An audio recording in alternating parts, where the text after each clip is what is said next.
Katya thought we weren't going to go live yet. I'm ready when you are. That's awesome. So welcome to Plant-Based Chat. We are hanging out. It'll take a little minute for this to get out into the universe. Oh, it took a second for it to get out in the universe. It went from 0 to a bunch of people. Woo! This is our new thing. I don't know. I'm a crazy person these days. Katya's used to it. Hi, I'm Katya Gorbacheva. This is Kathy Hester, in case you don't know.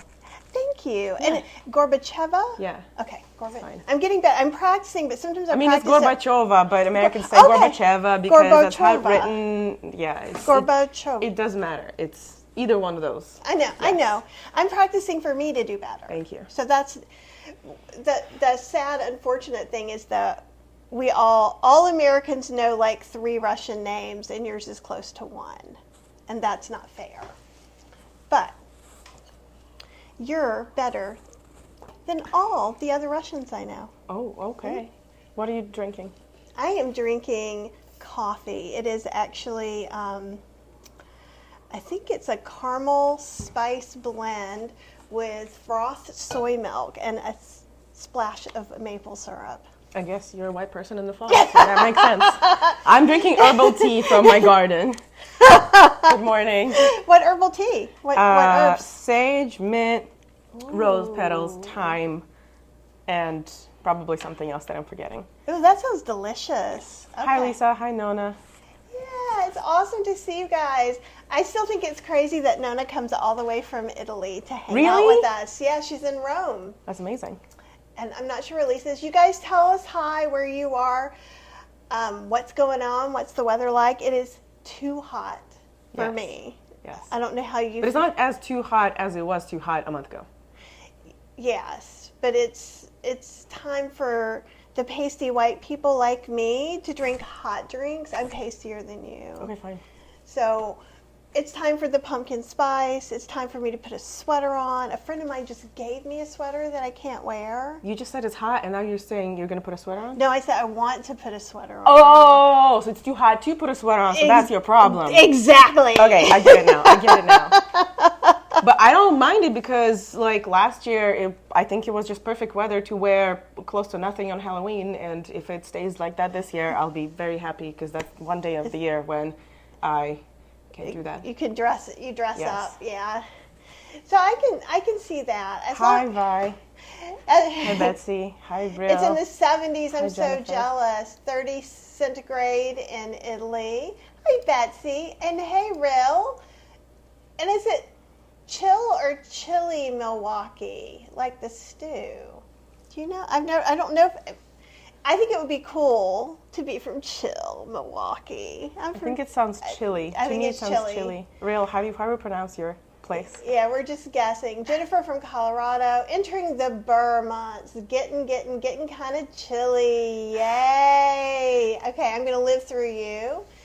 Connie is in Minnesota. It's getting cool there. Apple from Vancouver is wearing socks. Yay! Nice. I'm living through all of you. Lisa is in St. Petersburg, Florida, and it's too Every hot. time I start reading St. Petersburg, I'm like, oh my God! And then it says Florida. I'm like, oh. Oh, that's right. But that's cool, Lisa. You're closer to here. I know. And Kathy says, hot. It's freezing here in Ohio, 65 degrees. 65 degrees is like the perfect temperature. Because that's anything. You can go walking and walk really hard and not have to take a shower. You can work out outside and not pass out. Like yesterday was really close to. Like I was deadlifting and it was so hot, and then it finally rained, and I was like, The rain was really nice. Yeah, it was nice. I did enjoy that too. And Linda, hi Carlene. Linda's in Canada and had to put a sweater on because it's 51. And Real said it was 50s when I woke up. Oh, and she's dictating, so it might be a different city. I'm just making it up. And Nona's still using the air conditioner. I'm over, when I sit here, I'm over the air conditioner vent. Oh, how nice. Yeah. Do you want me to get some over? It's cool. What's our topic today? Our topic today is improving our quality of life, because sometimes things are hard, and sometimes the weather is not the way you want to be. Yeah. And you could be a little cranky. That's true. And stop it. I'm cranky regardless. You don't seem cranky today at all. No, I'll do this after I'm live. Oh, okay. I'll be happy here, and then the moment we shut down the show, I'll be like, ah! Okay. So, yeah. I'm cranky. I'm pretty much 98% transparent with the world now. Okay. I don't need to tell you if I have a tummy ache or I have to go to the bathroom. That's my 2% I keep to myself. Okay. That's fair.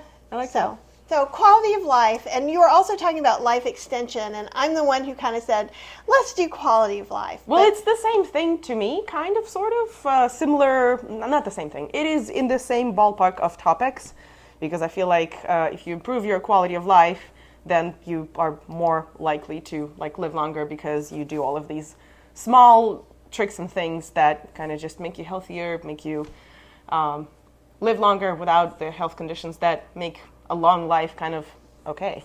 It'll make it awesome. Yeah, or kind of miserable too, or depending on what kind of health condition you're talking about. Right. Like, because I think you already know that Cheryl got off all her diabetes medications, yes. And so we're very excited. And actually, even just that helped her quality of life because one of the medicines made her feel very sick all the time. Yeah. So that's something else to think about. So if you're not in the point that doing this one thing, just remember we're all going towards getting better and all of these little things. Yes. So I'm going to start with tip number 1. That is probably super easy, and you are going to be shocked on how easy it is and why nobody told you and why you're not doing this yet. So, yeah, I know, right? What is it? Mm-hmm. So, I am a powerlifter, right? So I train 2 to 3 hours a day. And most people think okay, I know that I should work out, so I guess I'm just gonna walk, I'm gonna move my arms, I'm gonna do something, I'm gonna maybe go for a run, I'm gonna go on a bike ride, or whatever you can do, right? Mm-hmm. That's great, but you're kind of oh, I don't know how effective this is, I don't know if this is pointless, I don't really look different, I don't really feel different, it's just kind of disrupting to my day, and what if it's completely pointless? I'm only laughing because I think maybe I'm cranky enough to feel a little bit that way today from my walk. Okay. So I'll be your example. That's fine. I mean, I used to feel like that before I had a coach who wrote me a program that had a goal within the next 6 months. I feel goals that are shorter than that is it's hard to make changes, and goals that are longer than it's I don't know what I'm doing a year from now, but 6 months from now, 4 months from now, I kind of know what I'm doing, so I could actually strive to that and achieve it, and that I guess kept me going.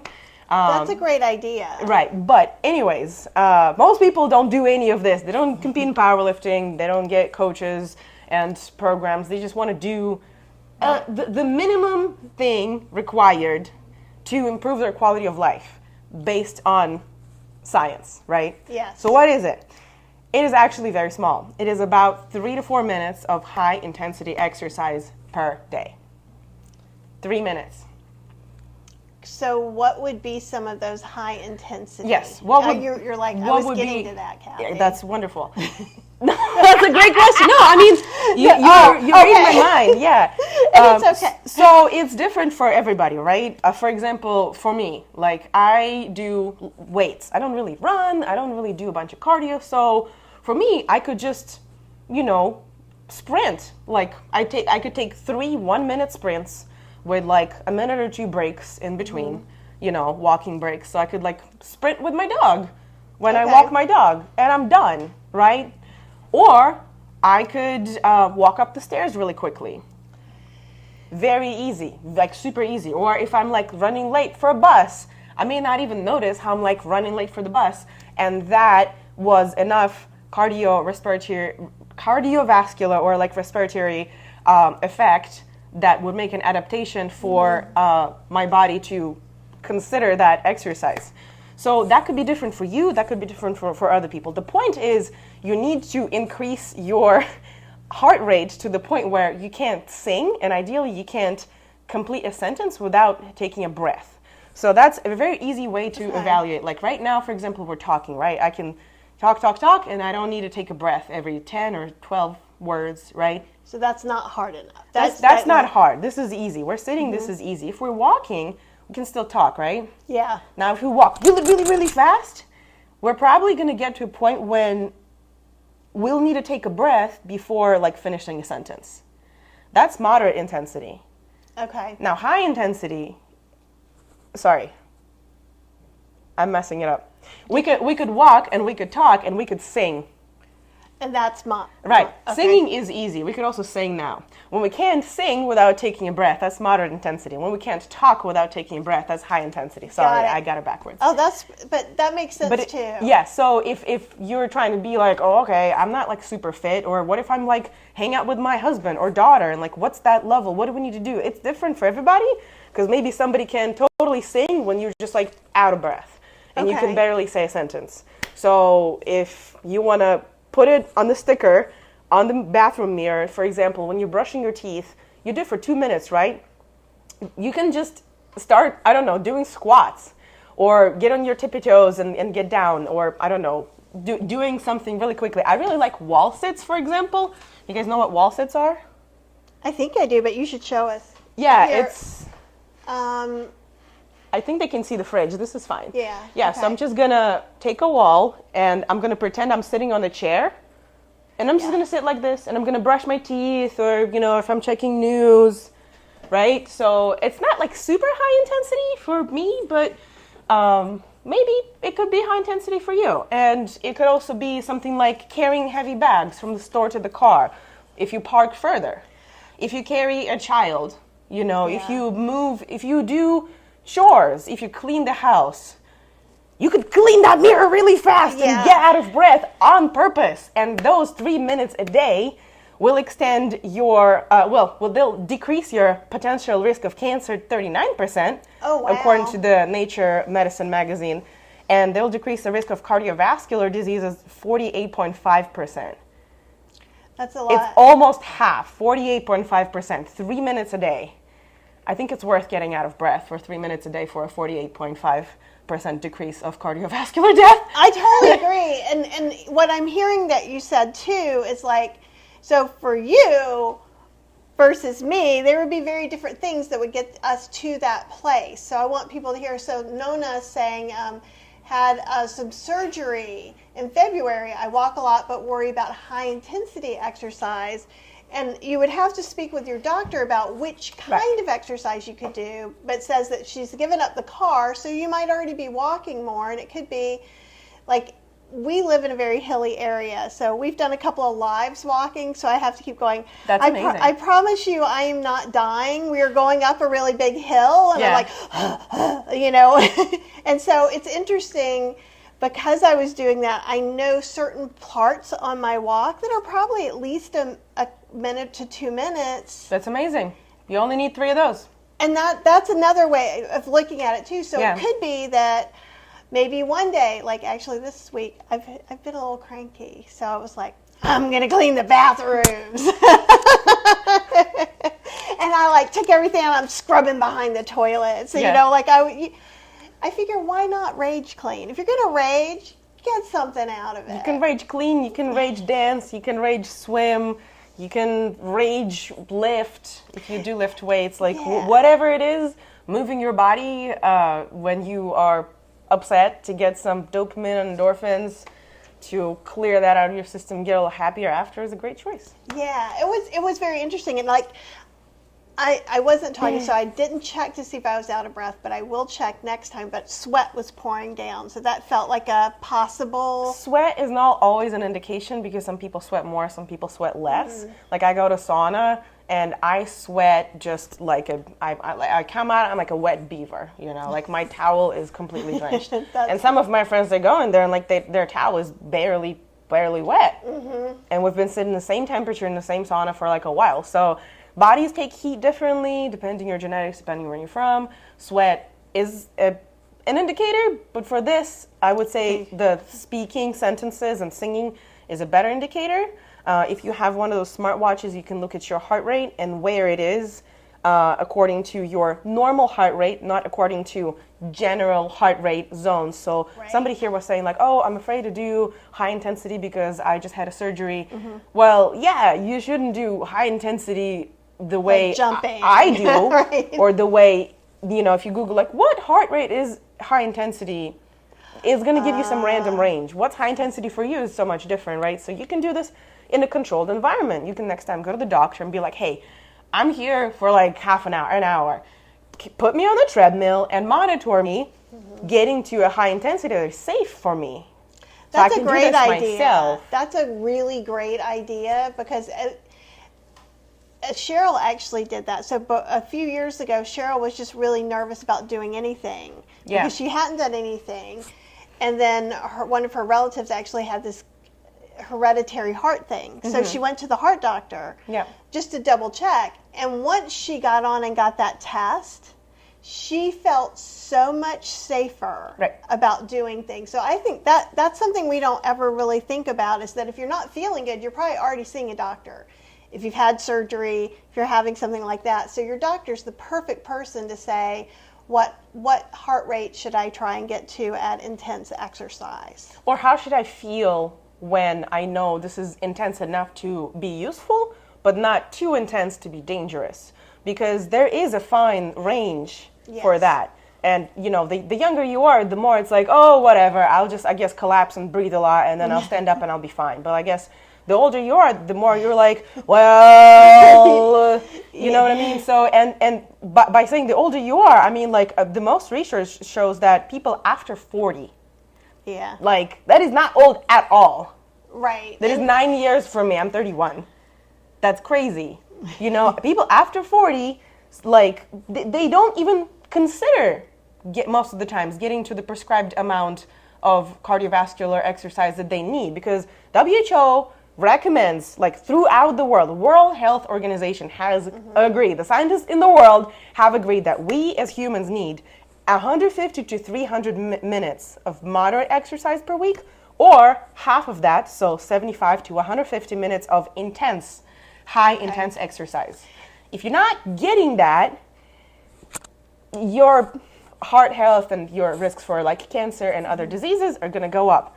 So most people above 40, like I said, don't even consider, because they're like, why bother trying to work out for 10 minutes before, 10-minute bike to work, when, like, it's not going to get me to the prescribed amount. But nothing is worse than something, right? Right. So if you do, 10 minutes every day, that's at least 70 minutes. And that's people forget how quickly things add up. Correct. And or don't add up. It's true. Yeah, 0 times 0 or 0 plus 0 is nothing. Right. But even 5 minutes, maybe you're not close. Maybe this week you do 5 minutes of walking, and maybe you park a little further away, or you go, like, my kitchen, from the way you guys see it, it doesn't look like there's a long way from here to here. It's a really weird long kitchen. I think it's probably almost 10 feet between here and there. To show if you want. So, I know. I think there would be like 1.5 Katyas across here. I'm not going to measure my height. I'm not going to lay on the floor, so sorry. You've got white clothes on. Yeah, I've got white clothes. I didn't rage clean up here, so it's not safe. Okay, well, after I leave 3 minutes a day of rage cleaning. Rage cleaning. Yeah. So, but because this is so big, sometimes I can get, when I'm doing meal prepping or doing stuff for a class, I can get a couple of miles in and some things in here. Miles? That's awesome. Like, I don't get like 10, but sometimes I'll be like, how did I get 2 miles? But that's better than 0. That's so much better than 0. And I totally agree. And I think that if you feel, or if the reason you're not doing any exercise is because you're scared to, go to the doctor. Oh, yeah, absolutely. Just go to your GP, have a chat, and let them give you a range. Even if maybe you end up starting not quite as intense as the intense, now you're starting, and then you're going to feel more comfortable. Obviously, if you've just had, heart surgery or something, your doctor is probably already putting you on some sort of prescription of how much you can walk and things like that. And you have to start there before you can go and push things a little bit. So it's going to be individual. But the main thing is, if you're scared, like if you literally, I have another friend now, he'll be like, I'm walking and my heart is at 140. It's at 140. And I'm like, wait, she's about my size. Okay. She's not that much older, or she's not that much younger than me. We're about the same age. And I'm like, you're not going to die from that. I'm fine. Mine's about that. I would highly refrain saying these things. Yeah. Because you're not her and she's not you. Yeah. So the older Okay. we get, also the more disparity there becomes between the Maybe. people. Okay. Whereas all babies and all like young adults would kind of respond similarly. Fair more enough. or less, the older we get, the more of the differences we accumulate throughout our life. And what could kill her could be good for you. Right. So I don't want Okay, to scare fair. anybody, but a great point go is to your that doctor. go to your doctor, figure out what is the range of healthy, high intensity and moderate intensity exercise or heart rate it is for you that you can seamlessly integrate into your life, whether it is parking a little further and brisk walking to your work or to the store, brisk walking from the grocery store with the heavy bags. That's 1 minute there and back. You only need 1 more minute. You got your 3 minutes a day. Yeah. You know, you could do something brushing your teeth. They do not have to be at the same like bout, those 3 minutes. They can be throughout the day, right? And that gets you, again, 48.5% decrease in cardiovascular related death. That's Huge. incredible. It's and huge. 39% decrease of risk of cancer, all cancers. So We have a couple of questions Yes. for you. So one thing, this isn't a question, but I want to share this. Judy can't wait to start exercising again. And she had a valve replacement 2 months ago, and she's doing cardiac rehab. And that is so amazing that you're looking forward to the next step. And I'm really excited for you. Melina says, does a run/walk interval help? If so, Yes, how long of absolutely. each? yeah, well, again, if you want to do the bare minimum, you need to do 3 to 4 minutes a day, right? So you can do 3 sets of 1 to 2 minutes each of run or sprint or something enough to get you. So what is considered high intensity? I guess you should not be able to continue that for a very long time. So at the end, you shouldn't be like, well, I sprinted for 60 seconds. I could sprint another 30 seconds. You should be done. You should be like, I need to walk now. Or like if I'm sprinting on the bike, at the end, I feel like my legs, just, they can't really move because I am hitting it. I'm really booking it. I know it. So it's not just the cardiovascular, it's also my lactic acid and all of the other exercise byproducts in whatever the muscles I'm using are going to build up so quickly. Muscle gets quote unquote pumped, that it's like pumped with blood and oxygen. You may feel a little dizzy after that because your blood and your oxygen is flushing all the lymph out, and I mean you may get like a little high from that actually. So anyways, that is considered intense. You should not be able to like continue that. So in response to, what's her name? Melina. In response to Melina, yeah, if you would like to get the WHO recommended amount of exercise, 75 to 150 minutes of intense or high intensity exercise is plenty, or double that of moderate. If you want to do intervals, you can do something in between and do intervals, but I guess the point is do something rather than nothing. If you're trying to optimize it, then yeah, you can do like 150 and whatever the intervals you prefer. And with I would say you would look at somebody individually with this whole how much interval stuff too. Like, so if I was coaching, if you're coaching me, let's say you were coaching me and Cheryl, you would possibly even give us 2 different I'm amounts of absolutely times. giving you, I saw you train with me. You guys need different things. You guys Right. squat differently. You guys walk differently. Like, yeah, absolutely. So, Melina, you're welcome to message me. My email is just katya@totalbodylab.com. And I'm happy to respond to you based on other details about your body, your current training, your whatever. Everybody's welcome to ask me questions on social media or on the email.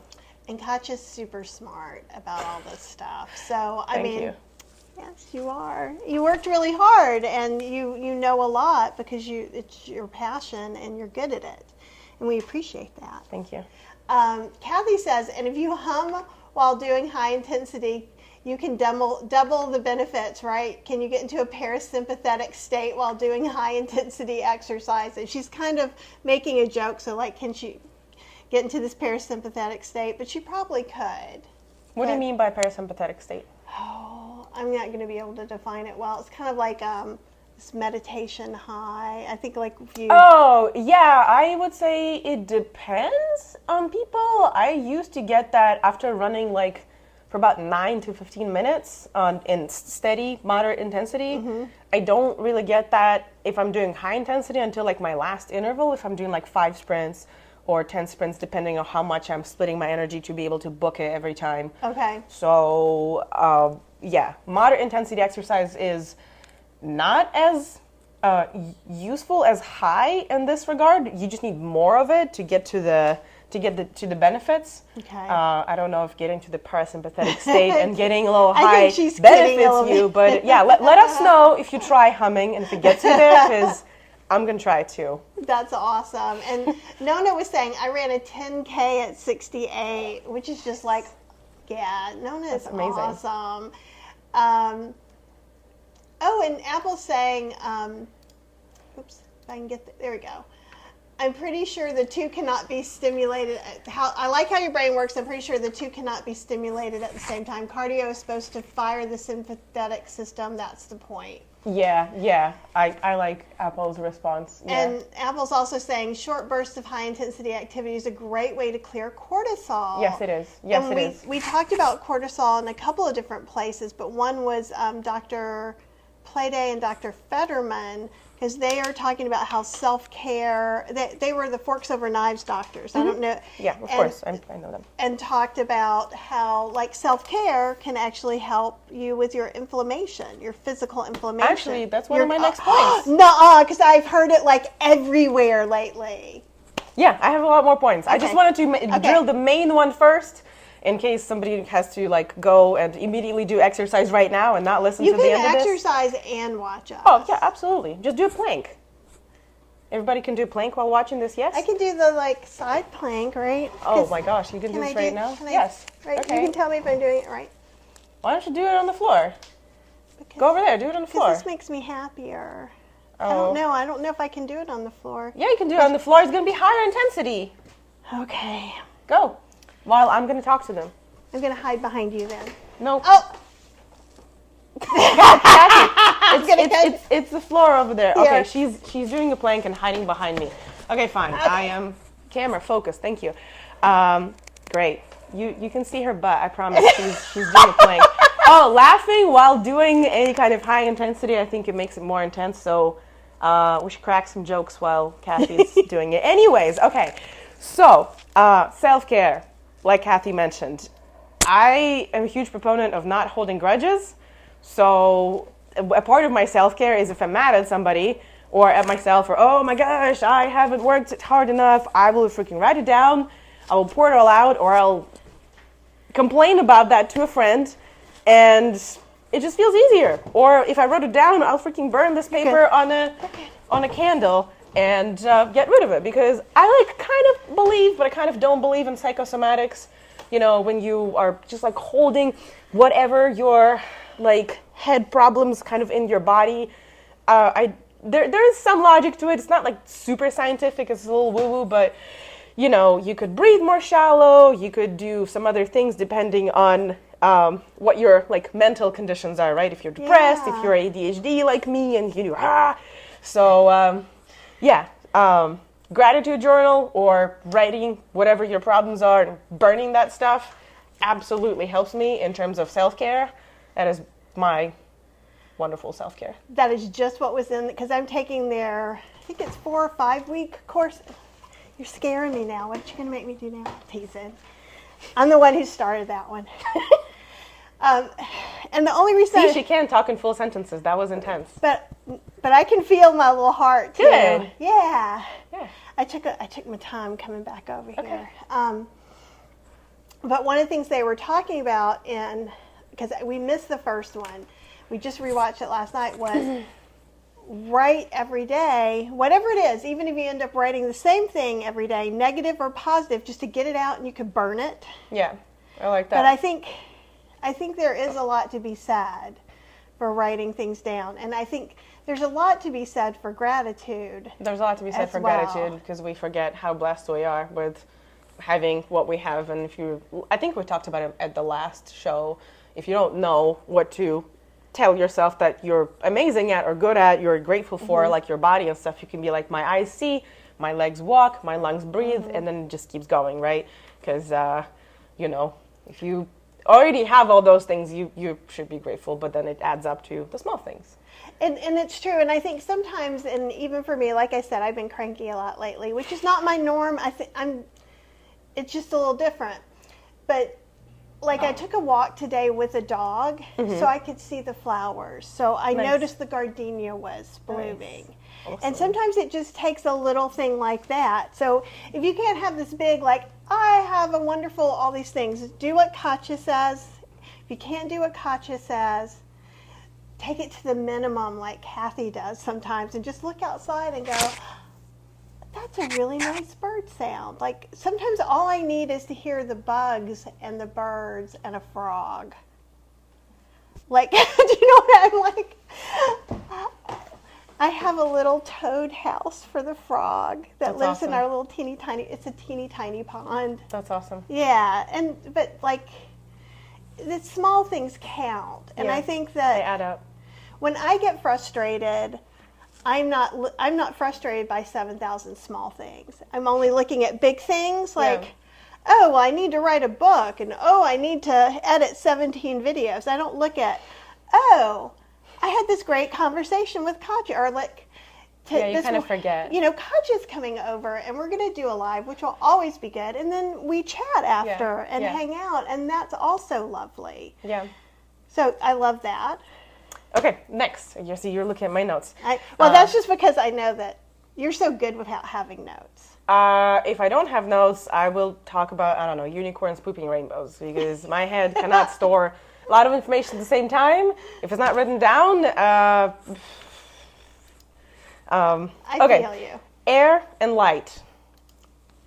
Your house is beautiful. You have skylights. I love it. I don't think humans thrive in little dungeons, you know, like a lot of my IT friends, they'd be like, closed blinds, closed everything, freaking, you know, curtains on top of blinds, and if you move them, it's like snow of dust is falling off of them. It's like, what are you doing? So I absolutely hate dusty places. Not are they only discouraging to like being productive and doing your best, they also clearly don't help your lungs. Your lungs need more oxygen, your eyes need more light. That's like the number one thing, not just for your eyesight, but also for you not to get sad and depressed. Or at least for me, like if I'm stuck in an old and like kind of dirty, sad place, I'm gonna be very sad. So go outside. Last time when I went to the eye doctor, I asked what's the best thing that I can do for my eyes, and clearly he said breaks between computer screens. So every hour, every 2 hours, if I set an alarm, and just go stretch and look at a distance versus looking at something close, or going outside. Also, he said, because when you're outside, you have depth in your eyesight, so you're looking far. So it automatically does it. And I'm outside a lot with my dog. The gym that I go to at my friend's house here is outside. So and they have a cute dog there too. We have a lot of cute dogs there, yes. So yeah, less headaches. If you have headaches or like neck tightness, it could be because you don't go outside enough, you don't take enough breaks from your computer or book or sitting down. So alarm every hour, every 2 hours, getting oxygen and light every hour, every 2 hours, and clean your freaking dust. One thing I would add that's from your brain too, is you remember when we did the thing, you gave me a stick that I held it and I pushed my head back to it. When you're saying take a break, make sure you push your head back some instead of it coming forward. Don't be a pigeon like this. Because ever since you've done that, when I sit at the couch, I make sure that some of the time my head is touching, and Well, it's not just for that. It's also because you don't do enough pulling exercises. Yeah. So your trapezius, the muscle right here in the like middle of your back, right? Your trapezius, your rhomboid, they are not really working. So your head kind of just gets like this, and your chest gets overly tight. So you can take a ball and roll this, and or like against the wall or with your hand, or you can just massage this, massage your chest muscles and strengthen your back muscles, so your head doesn't become like this. Yeah, computer does it a lot, because I think we lose focus on the physical. I don't know. I feel like the right chair would benefit.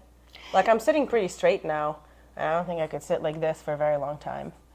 So my chair is like 90 degrees. So when I sit on it, my back is relaxed on the chair and I'm kind of, straight. Yeah. But my chair is stiff and it doesn't rock. It doesn't go anywhere. It doesn't have wheels. It's just a really basic, simple chair.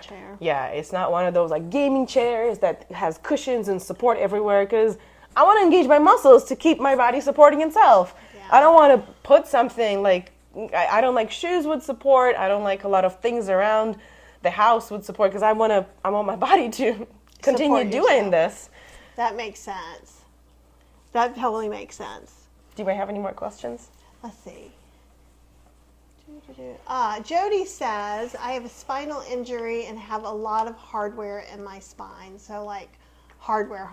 I use a walker and I'm mobile, but how much would you consider okay for someone like me? Actually, my mother is in the same situation. She has had 2 back surgeries. She has hardware in her spine. My dad had 3 back surgeries. He does not currently have hardware, but like he's had some intense surgeries. And like my dad is just the kind of person who refuses to be like on the couch and kind of incapacitated. So he limps, but he walks. He does all kinds of, pull-ups and push-ups with support. He just like built this doohickey out of plumbing pipe in his basement and, hangs on it upside down. So he's all crazy. But he still does this like in a slow and safe manner. So for Jody, I encourage you to email me, because I don't know too much about your previous exercise. If you have been an athlete before, right? And if it has been, for example, like a car accident injury, and that's why you have heart, that's one thing. Or if you, like my mother, have like have never really exercised too much and have had a slowly degenerated disc, and that's why you have hardware. So that's her case. So the recommendations for her would be different than like for an athlete who already has a foundation of muscle. And yes, some of it could have deteriorated with age, but a lot of it stays. A lot of your muscle memory stays, your skills stay. So my mother, for example, she exercises now more than she ever has. She's 64. And she does curls, she does triceps, like any kind of upper body isolation exercises she can do. She can't bend over because of her hardware, but she does walk with a walkie. She does not do anything intense. She doesn't get out of breath, but she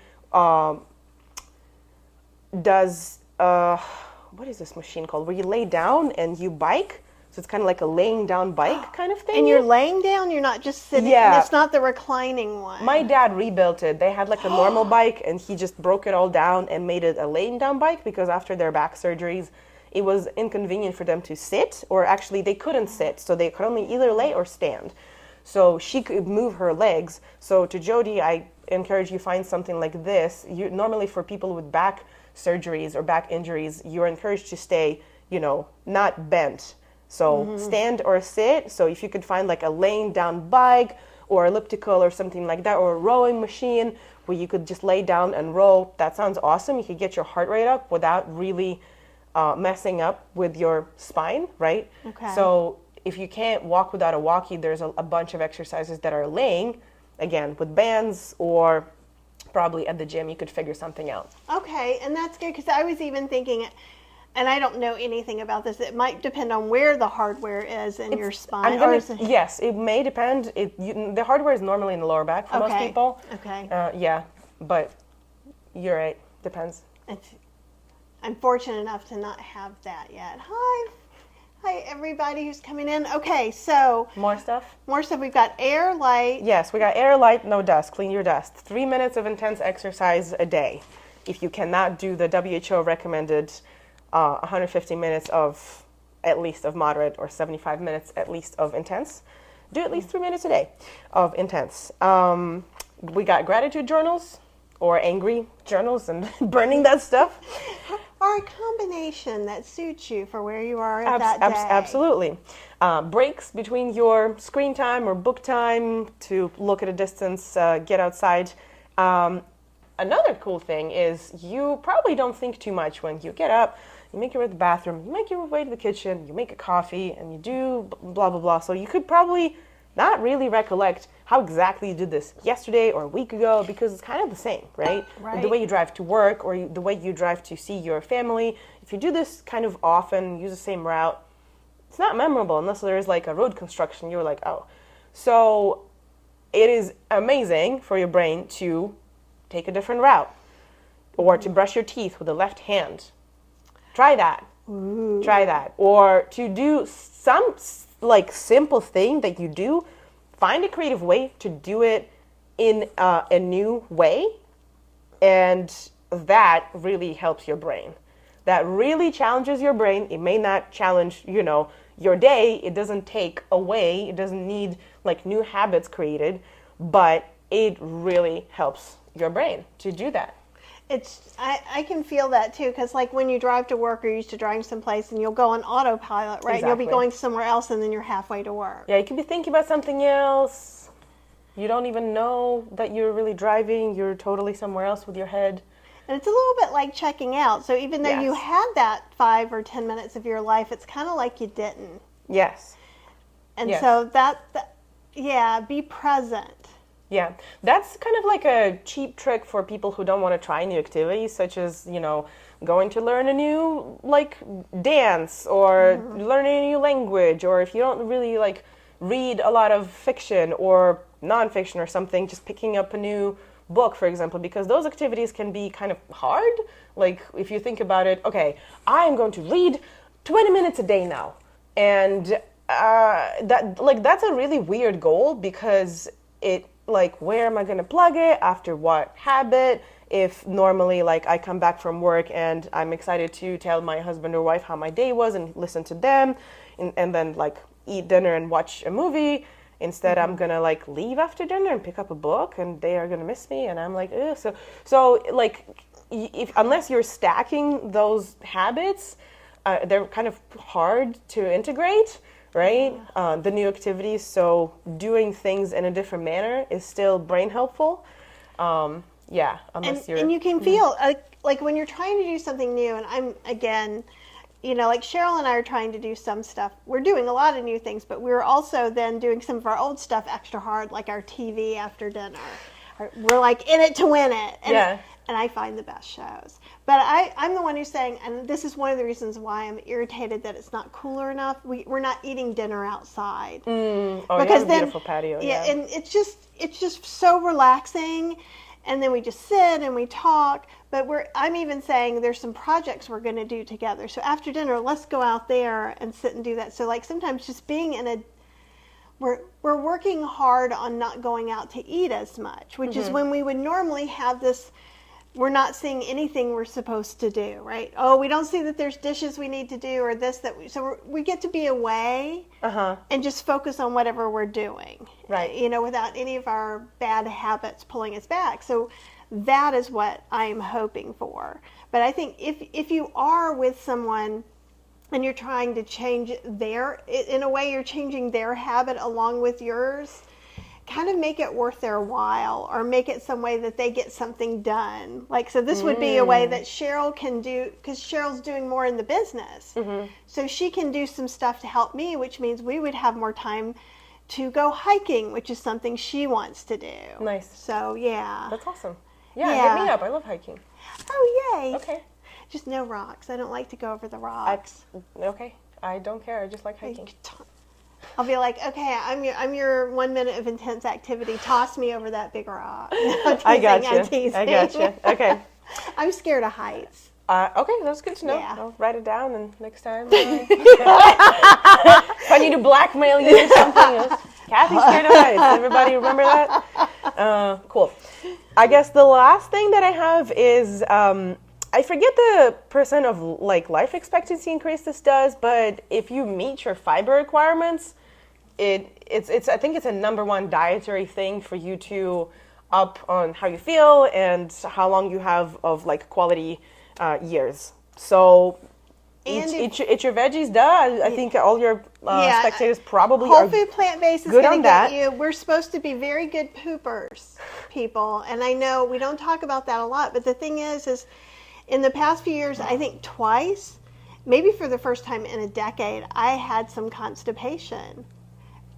And that's no joke. It is not a happy feeling. So interesting. And all you have to do is eat delicious, wonderful foods for that not to happen. And we had one of Cheryl's friends always had that problem. I can't imagine the quality of life of always having that problem. So the more fiber you eat, the more you poop, the better you'll feel. Pretty much. Yeah, so if you don't like veggies, I would air fry them, for example.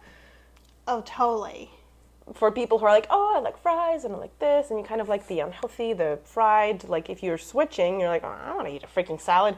I don't like salads either. I do not like salads. It takes forever for me to stab my fork at the damn thing. I would rather have, like, my friends laugh at me, but I would rather have, like, okay, this is a pineapple. I can't eat a pineapple, but just for the sake of argument, like, I'll take a bell pepper. Helene really laughs at me because I'll be at the Veg Fest house and everybody's, like, having chips or having a snack, and I'd be walking around with the bell pepper, like, from a bell pepper.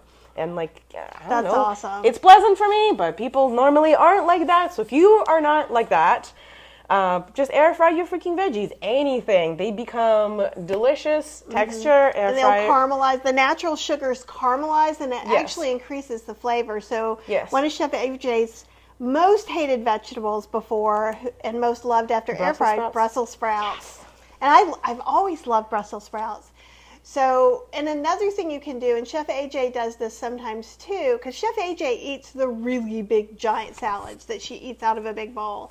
But if she's like done with it, not for me. She'll put it in a blender with some water. Now, obviously, if you're trying to lose a lot of weight, drinking a salad, that sounds horrible. It's like gazpacho. Gazpacho is a drinkable salad. I like to eat my food. I don't like to drink my food.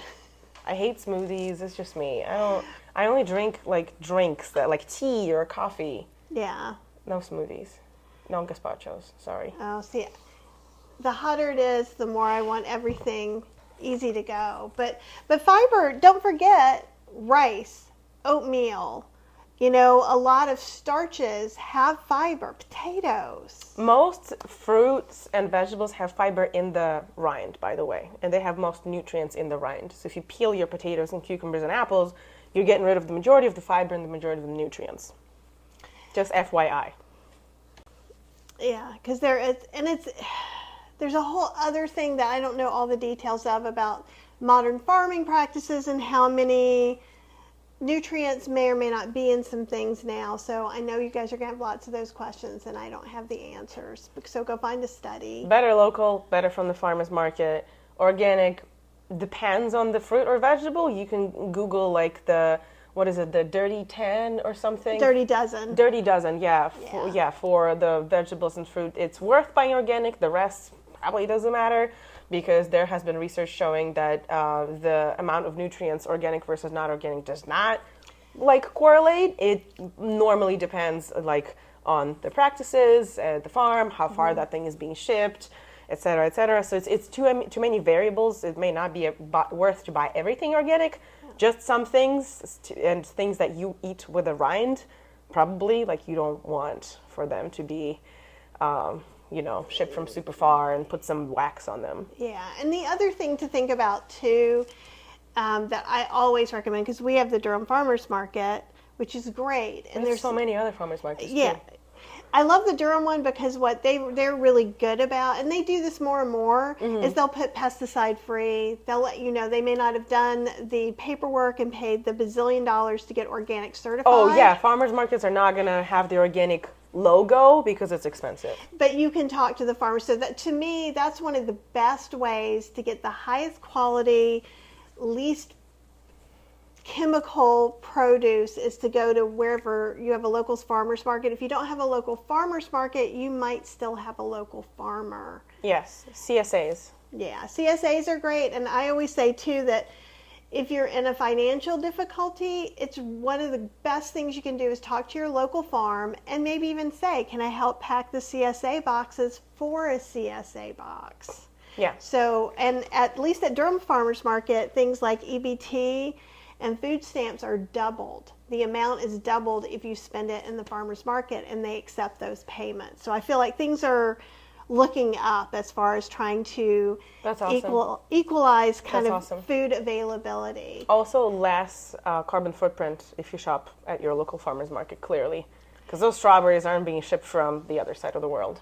Right, and that's really good too. And then also you're kind of helping support your neighbor. Yes. I mean, there's something really good, like, there's some farmers I buy at the farmer's market. I'll look for something because I like them a lot, so I want to give them my money, Yes. even if they don't have exactly what I'm looking Yes. for.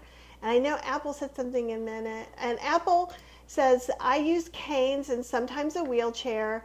Supine exercises are my friends. I love my Pilates reformer with horizontal rebounder. Ooh, that sounds smancy. It's pretty fancy, yeah. But why is it that Pilates equipment is always so beautiful? Like You're asking Powerlifter. Okay, I did go to a place for a while, and when Cheryl and I Because were, it sells? maybe it was at the Jewish Community Center. They had a Pilates room, and we were using a personal trainer for a while in different areas, but everything just looks so pretty. I don't know. To me, a good combo rack looks pretty. That's true. Some too. steel plates. So sexy. Gets me excited. Get that in my head. So let's see. That's funny. We're talking about fiber. Oh, and Kelly's saying Atomic Habits by James Clear talks about habit stacking. Is that? We mentioned habit stacking. Yeah, sorry. I should have slept more. Coffee. No, it's okay. It's like almost 2 p.m. I love James Clear. Quote him a lot. He does have a great book. Really easy, fast read. Last thing that I'm going to mention. The idea of conscious restraint. Specifically in calories, my friends. I forgot what reduction, I think in rats, which we're not rats, we can have some kind of like, we can draw some correlations, but it's like, that study hasn't been done on humans. The reduction in calories in half leads them to a 30% life increase. Which is like, interesting. Yeah. So studies like that, they're hard to do on humans, right? Because how do you know how much like they're supposed to live? But it is pretty clear that some reduction in calories, like throughout, not just like Monday, Wednesday, Tuesday, and Friday, you go nuts. But kind of like on average throughout your life does help your life expectancy. So do you feel like if I said eat with moderation and don't overeat, like don't eat past like an 8 out of a 10, or do you feel like we're talking about going another step beyond that? So it's a really good question because you could be full from just eating more fiber, eating more whole food plant-based, and that would be it, right? Or I'm talking calories, I'm talking science, I'm not talking how you feel. Okay. You know, so you can go based on how you feel, but the best way to do would be to track your calories for like a week, and track your body weight every morning, throw away the lowest and the highest body weight, take an average of your body weight, right? Let's say I weigh in like 163, 165, 168 pounds. So on average, I'm going to be 165, right? Cool. Okay. I already knew that, but cool, right? And let's say I eat, 2,200 calories a day on average, right? Cool. Well, I know that's my number, so I can drop a little bit. Another way is you do more cardio, right? So you expand more calories. Okay. If you don't do too much cardio, getting out of the table a little bit hungry should probably do the trick if you don't want to count calories, or like avoiding some sweet sugary drinks that could have like 600 calories per latte. That should be a pretty easy fix, or dropping your alcohol. That should also be a pretty easy fix. I like that too, because I know, because you know what I'm doing with the Dr. McDougall and what some of the other whole food plant-based no oil people do is they don't count calories. So that's kind of why I was thinking, how can I translate that into what I do? But you just said it. Here's my question. Why don't you count calories? Because I don't want to. Okay, that's a great answer. Yeah, if you don't want to count calories, you can go to no oil. Oil has 9 calories per gram. Fats and carbs have 4. So you automatically reduce a lot of the calories by dropping oil. However, is this the most efficient way? No, because you still can have random calories and random nutrition throughout the day. I'm not worried about you under eating protein necessarily. I'm not worried about you having like less micronutrients, because whole food plant-based, you should be fine. And unless you're like an athlete, you still should be fine, right, on your needs. But Yeah, if you don't want to. And I know we do it differently, and I know that other things besides what I'm doing is working, and I support everybody out there. If you're counting calories or you're counting macros or whatever you're doing to make yourself healthier. You don't have to do this forever. You can do this for a week. Yeah, so that's just true check too. in and kind of get a grasp on how much what is. Do this for a week, I don't know, twice a year. Is it hard? Kind of, but like, it's for a week, man. Come on, just get a grasp, get some numbers. Like, I don't believe in, how you feel necessarily. I believe in numbers. What's your weight? What are your calories? You get a grasp on that, cool. Then go to the Dr. McDougall, no oil, continue that, with the knowledge that you have just acquired. Sure. No, and I get that. And I know that what you're saying is working. In fact, there's another whole food plant-based, no oil guy. They have a YouTube channel, Joey from Plant Dads. Mm-hmm. And so one of the things that he felt like, he did a video, so he told two things about why he thinks he wasn't losing weight. One is actually he's an expert in losing weight because he was losing 3 pounds every week, Monday through Thursday, and gaining 3 pounds every Friday through Sunday for like 2 years, which wasn't helping. So because he wasn't continuing what he did Monday through Thursday. He was like, woohoo, kind of like what you were saying. Then the other thing was he felt like his metabolism went down. So he started counting calories, and he did some BMR thing or something, and then he did this experiment. So that's one thing that's being talked about a lot right now, because he's just made that video this month in the whole food plant-based community. There's absolutely nothing wrong with counting your calories and seeing that as, and I don't think that's not one of the reasons it's hard for me, because it's hard for me to make life changes. And the fact that I cook new things almost every single day, that's a lot of math. So if I was not a recipe developer, what I would do for that time is I would just have very simple foods. Yeah. But like if I have to prepare and test some recipes for something else I'm going to do, I have to do all the math for that. Then I have to do all the measuring for that. There's apps to do the math for you. You just put all the ingredients in there and say, this thing has 10 portions. So I get you. Yeah. It does get kind of annoying, but like I would say for a little bit of time, it's okay. I've done it before. Yeah. So I mean, I'm not like I think it's great in what you're talking about. So like for what I'm kind of looking at, and then maybe it does seem touchy-feely. So I'm trying to think of how to make it seem. So like when we went to the Indian buffet the first time. Oh, I need to go. Oh yeah, you're totally going with me. Okay. It's awesome. And it was delicious. But because we had been really moderated in our eating. Yeah. We ate delicious things and we ate as much as we wanted, but we didn't have like the whole Indian buffet is vegan. There were like 30 recipes. So, and I didn't take like a plate of each. I took a little of each, but I felt like Thanksgiving a little bit. So to me that's a 10 when you feel like, oh, you just kind of wish that it would go away, instead of like, usually I eat at an 8. So like, and the second time we went to the buffet, Cheryl and I talked about it. We both felt like it was, we could have eaten more. Our stomach could have held a little bit more, but we're like, we feel satisfied. Yeah. We tasted all the things, and it wasn't that whole magic sparkle of this is the first vegan Indian buffet I've ever seen. I see. When it's the first time, So that when I'm saying 8 out of 10, it's not as much, because I think we've all overeaten a meal and felt bad. So you can kind of count that. Now, granted, that could be thousands of calories difference for one person to another, depending on what they're eating too. Mm-hmm. So what you're saying is completely valid. So that I'm just trying to translate it so I understand. Okay. Yeah. Yeah. And you guys, I think it's great if you want to go ahead, and a lot of you are counting calories or doing macros, because you do macros, or do you do calories and macros, or is it I do macros. Okay. Yeah.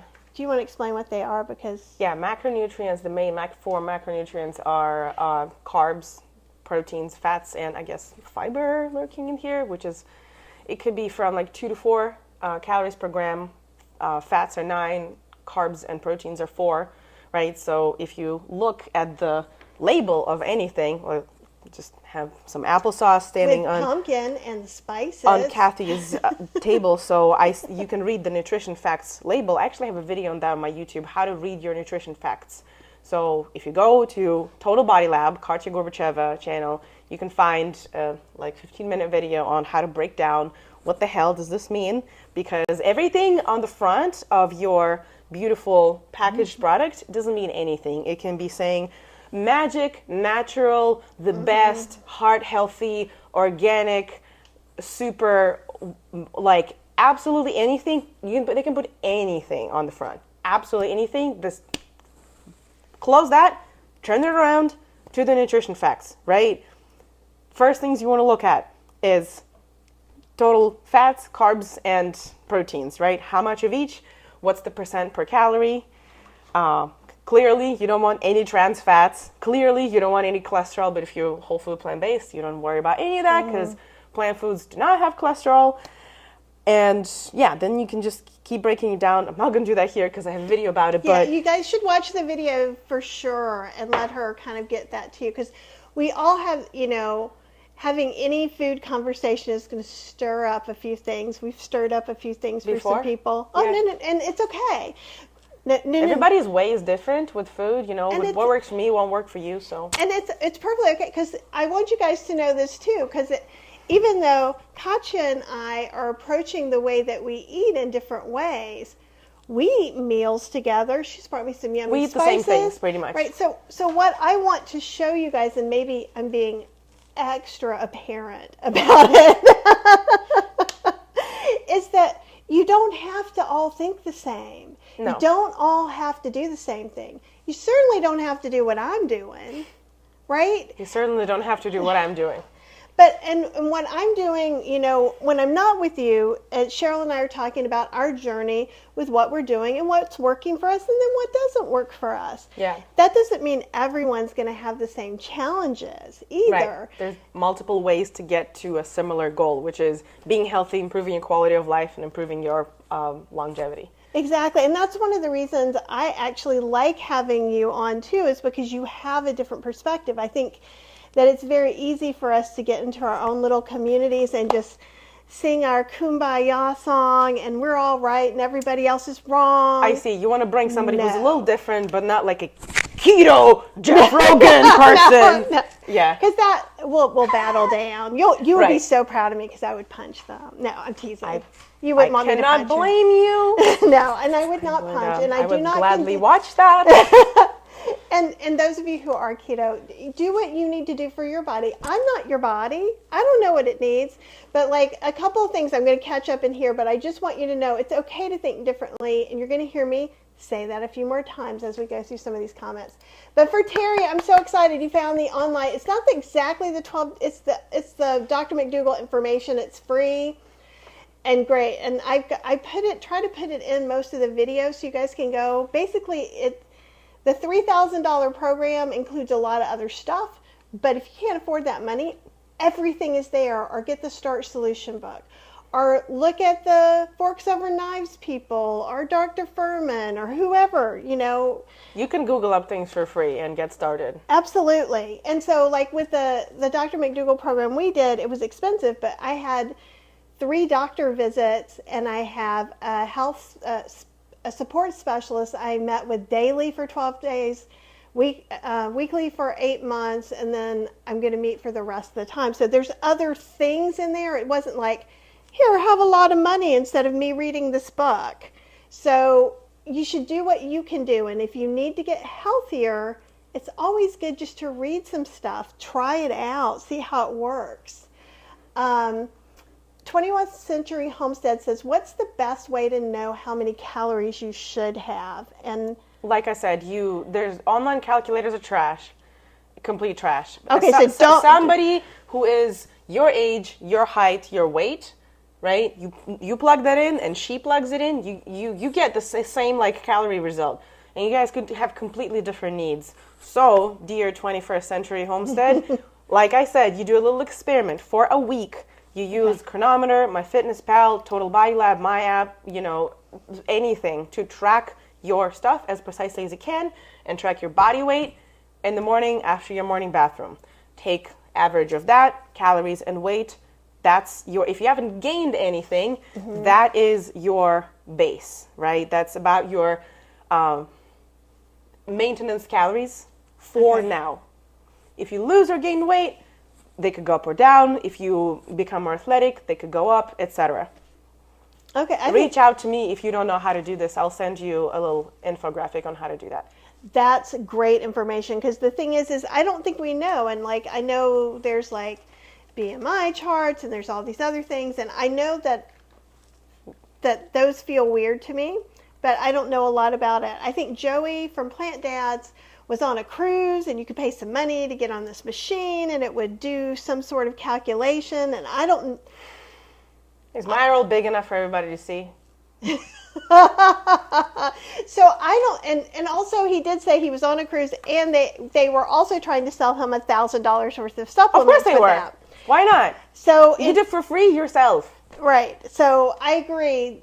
If you something you want to do or something you're interested in just checking out, like what Katya said, this is something you could do to get your own information. There's nothing, no machine with no amount of money you can pay that can measure how many calories is your maintenance calories right now.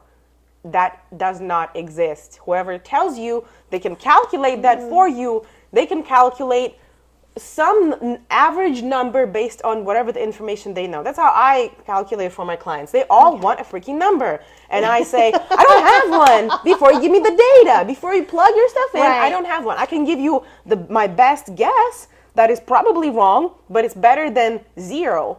So after that, you change after a week. That's why, like, last week I got a client who was like really upset. She was like, "Oh, I've given you all this information, and like you've given me these exercises, and you like give me like these numbers." And I'm like, "Cause I don't know. You got to send me the videos of your exercises, and you got to track your stuff, and then I'll change it, and it'll be a closer match. So you can do this yourself." And that's why, if you're wanting to know a lot of these things and you're wanting to have a lot of help, Katya isn't going to say this, but you just need to work with Katya. Katya has different ways that she can work with you, and whatever your eating style is and things, you can talk to her, you can figure out how you can make this work and get her the numbers. Because I can tell you right now, if I had to know a number, I'd be like, "Hey Katya, I really like you a lot. Will you help me get a number?" Sure. Numbers are also not as vital as you think. I don't do macronutrients and calories for all my clients.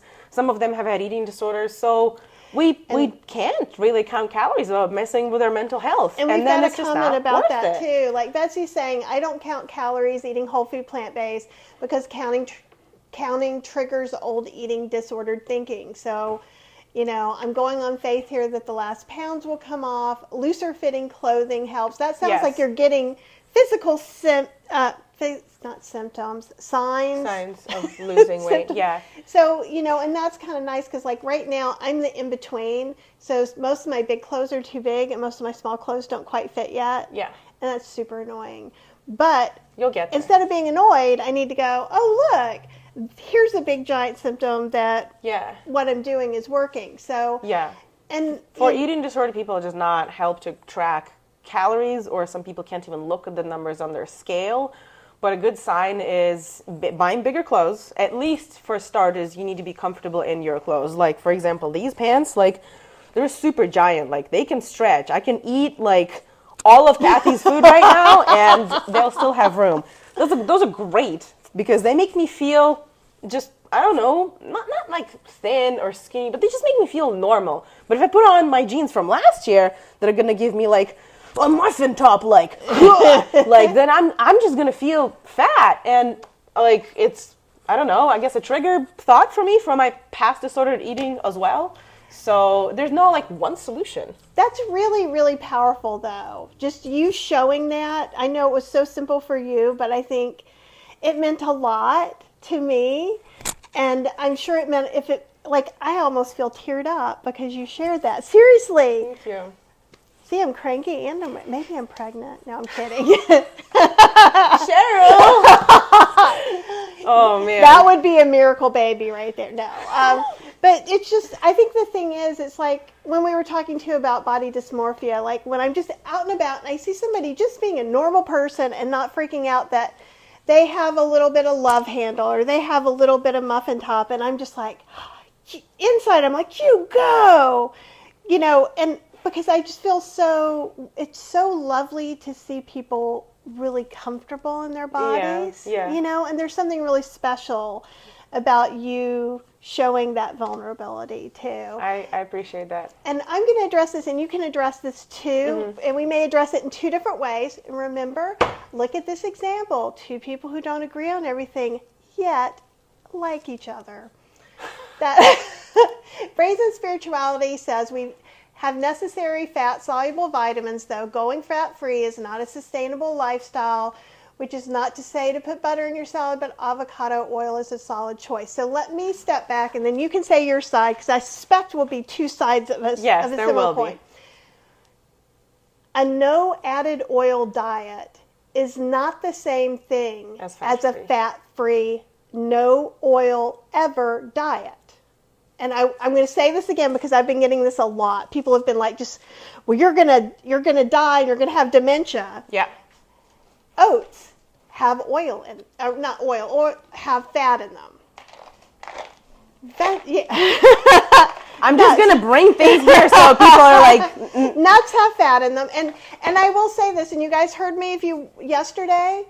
While I am working on losing weight on this starch solution, I am limiting my nuts, seeds, and avocados. I am still having up to 10% of my diet tofu. Tofu is half fat, half protein. Right. By the way. And so, even on just the regular old McDougall diet, 10% tofu is always fine. 10% soy is fine. So the thing is if you guys saw the amount, so I take a 2-quart slow cooker, which it's in there dirtier. I'd bring it out right now. It looks huge. It sounds tiny. So these giant bowls that are probably 2 to 3 cups of cooked oatmeal, which is 1 cup of steel-cut oats, 4 cups of water. Overnight, Cheryl has been making the oatmeal like the best wife ever. And she will. I go to bed and I get ready, and then magically my oatmeal's ready in the morning. She's never done this before, so it's like really special. And we eat all the oatmeal we can hold, basically, right? And the reason I can make cheese queso with oats, that I can make all these gravies with oats, and they're so palatable, is that there's fat. And so again, those of you who are not on a weight loss diet, I love that you, and I'm loving that you're enjoying my nuts too. I'm just getting hungry because you're talking about food, and I was looking at the time, like it's 2:15. It's time to eat. It's about time for me to feed you. I only have leftovers unless we make something new. That's fine. Finish your thought for the people. So the thing is that don't get caught in the minutia of things. So what I'm deciding to do, and even we had my support specialist on yesterday. So we had a lot of things, and there were very detailed McDougall things. So she'll say things like, if you're trying to lose weight and your weight loss has slowed down, you might look around and see, are you eating more soy? Are you eating a lot of nuts in your sauces? Just some ways to do that. That is separate, but that is one of the reasons why you hear me talk about those things, right? It's not that, and also I am on a weight release journey right now for my health. That's part of what's going to help my fatty liver. That doesn't mean you should be on that. That doesn't mean you have to lose weight. Right? I want to respond to Brazen 2. Can you bring your question up for the people one more time? Okay. And now I'll be quiet. So, Kathy's losing weight. Some of you may be losing weight. I have clients who have problems gaining weight.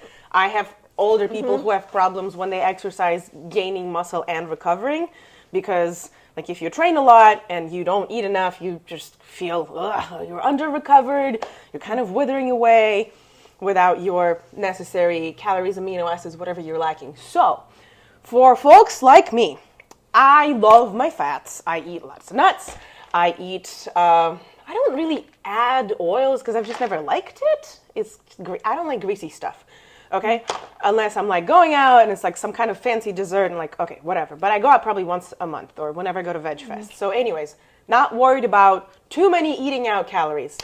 As an athlete, I need to combine fats and proteins. That is very important, not just because, yes, there's fat-soluble vitamins, like Brazen said, and it's really difficult to for our bodies to absorb them, like vitamin A, and I think vitamin K, I don't remember. But yeah, I'm not too worried about it because I eat a lot of soy. I eat my fake meats because I just need that protein. I drink my protein shakes. I eat peanut butter powder.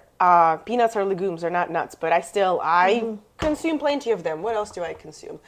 Tofu tempeh. Yeah, tofu seitan. tempeh, fake meats. My seitan, I make it at home and it doesn't really have that much. It doesn't have like almost any fats. Because you're using the wheat gluten powder, right? Right. Yeah, I may add like a dash of coconut or olive oil in there just because it doesn't stick to anything. But yeah, I guess I prefer to like almost separate my fiber from like proteins and fats, right? I can start my meal with like a bunch of fiber and then finish with like proteins and fats. Or if I'm on the go and I know I have my anabolic window of like every 5 hours, I need to consume like 20 to 30 grams of protein to maximize my muscle growth. And I'm not talking longevity here. I'm not talking health. I'm an athlete. Like that's a different deal. Yes, it's a different thing to try to excel at whatever one thing that you're doing, which is one thing that I'm doing, is powerlifting. I'm trying to be as good as I can. That is extremely different from trying to live the longest or be the healthiest. Or I'm not saying it's the healthiest thing. It is just the thing that is I can afford at this point in my life and in my health to do as a hobby. And in order to support that hobby, I do consume more fats, more proteins, enough fiber clearly because I'm plant-based, but not worried about calories. I'm trying to maintain my weight. Right, and it's a different thing, and I love that. And actually it makes me, because you were the perfect example for me to say, like, yes, some people need different things for sure because it's your job. Right, basically. And then another thing, I love that you brought up gaining weight because that's another thing people say, well, I don't have any weight to lose or I'm trying to gain weight. And Dr. McDougall will say, eat more nuts, seeds, and avocados. Because fats have 9 calories per gram. Right, yeah, and it's like... It's more calories. It's not anything new, right? Right. If you combine more proteins with more calories, look at the strength athletes. Best plant-based or non-plant-based strength athletes just eat more fat.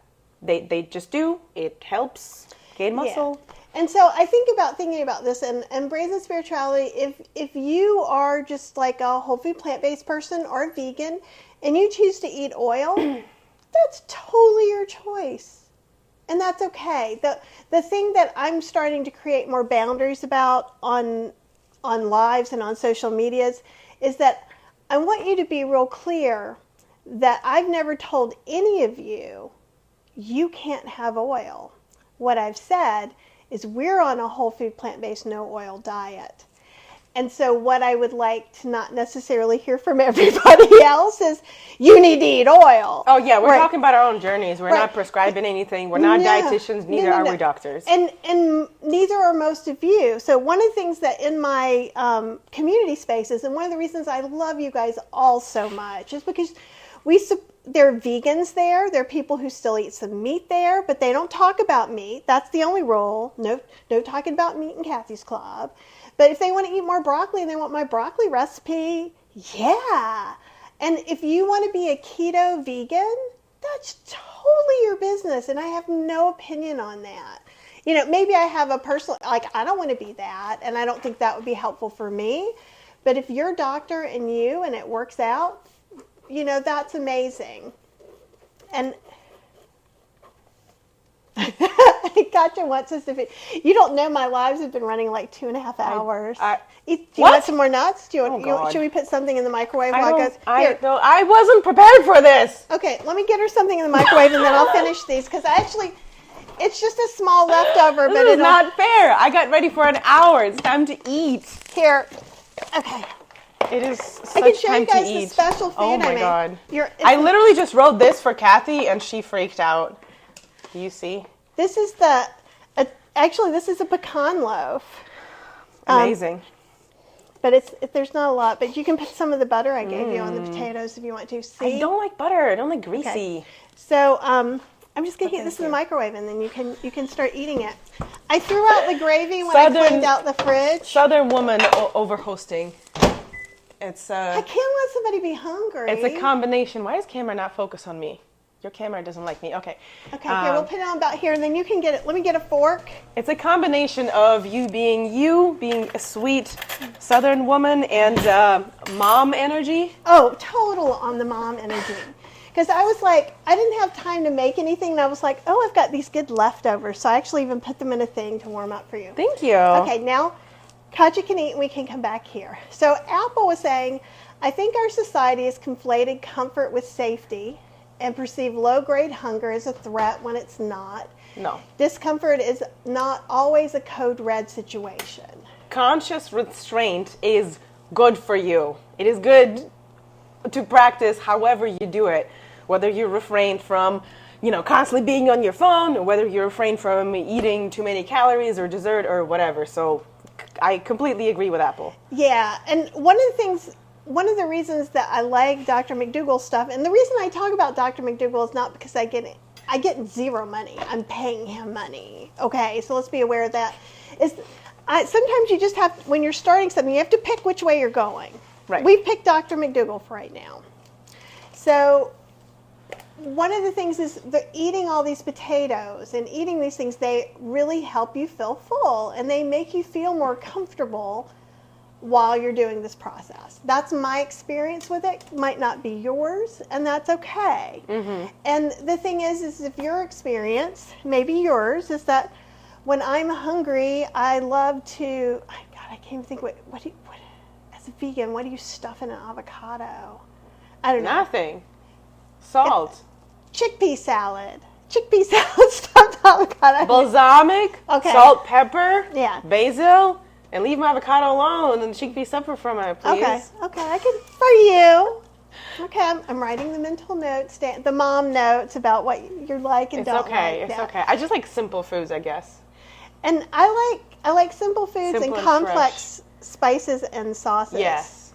And we'll talk about that too. I know you're looking over there. So Apple's even saying, oil-free is not fat-free. All foods contain a mix of the macros, carb, protein, fat. Even lettuce has some fat. Not all foods. Okay, what foods would you say are... Animal foods have no fiber. And you know what? We're making assumptions that everyone's plant-based, but that is a great point. If you're not plant-based, animal foods are no fiber, plant foods have no cholesterol, which is a good thing for us. That's great. And Mona, when you're saying, and this is not a good place to, do you want to check that or do you, okay. And then if you need to put in more, let me know. No, thank you. See, you guys are just hanging out with me in my kitchen with people. How much fat is necessary? I cannot tell you because I will say... I can. Okay, she will tell you. Dr. McDougall pretty much says, don't worry about protein, don't worry about fat. He will say, unless you're an athlete or a certain person. Okay, so how much fat do you need? For women, probably at least 35 grams per day. That's a minimum, okay? Your high, threshold, let's see. Like if you're a super tiny person, I don't know, if you're 5'2" and you weigh like 110 pounds, you could probably eat like about 30 grams a day. Grams as in, if you're tracking macros, grams of fat, okay? Not saying weighing your avocado. I'm not saying weighing your nuts. It's a different thing. I'm talking macronutrients. Mm-hmm. So that's your minimum. The maximum, like I said, or like Kathy said, athletes eat more. I probably eat up to like 80 or 100 grams. That's probably a lot or too much for the majority of the people who are tuning in because you don't need that much. It's easier for your body to store fat when you eat it. It does not mean you're going to automatically store it. No, but it because it's just a higher calorie food, you're more likely to overeat. I am trying to maintain my weight in my weight category. I compete in the 75 kilo weight category. I weigh 75 kilos, between 73 and 75. So I eat my fat because if I lose weight, I get weaker not a cool thing for me, okay? So like yesterday for lunch, I ate half a watermelon, 2 fake meat sausages, mainly like seitan, I think, and it was field roast. Yeah, those are brand. mostly seitan. Yeah, and half a tub of ice cream. It was so delicious, salted caramel. So, just saying, it was a fun meal. I don't eat like that all the time. I usually eat more like this, but you know. And that's the thing. I think it's good to see a different example of someone who's different. And here's salt and here's pepper should you need it. I don't think you will for the loaf, but you might for the potatoes. And then Cheryl's saying, Cheryl is at work, that's why she's not here, saying the Mastering Diabetes folks, and the Mastering Diabetes folks are also do a whole food plant-based no oil. Do your best to make sure that your fat intake does not exceed 30 grams per day or a maximum of 15% of total calories. So, and Cheryl says, so it depends on your calories. Now realize again, so in the same way that Katya is a special example because you're an athlete, then someone who has diabetes and they're trying to manage it, that might be another special case. I don't know. No? Yeah, I don't treat any diseases when I train. Right, Folks, absolutely. They either gain muscle, lose weight. We're trying to increase their joint mobility, flexibility, endurance, VO2 max, overall energy and stuff like that. I do train one person with an insulin pump. I got to check her macros, but she doesn't get the lowest fat because she's a powerlifter. She's 50 and she recently maxed in sumo deadlift. We just changed her form a little bit. She's fantastic, but she doesn't eat super low fat because as an athlete, she needs more to recover. Your hormones go crap if you drop your fat too much, especially as a woman. So while it may improve some markers like diabetes, you need something for hormonal support. On the other side, I think. Well, and it's one of those things like, again, at some point you're either going to one general practitioner or following one main doctor. And when you have some of these other questions, it's perfect to ask them, just like it's perfect to say, hey, can we do a thing so I can see how high it's okay and safe for me to do my heart rate? I think a lot of times we go to the doctor and we want to get our numbers and we want them to just go, you're great, I'll see you later.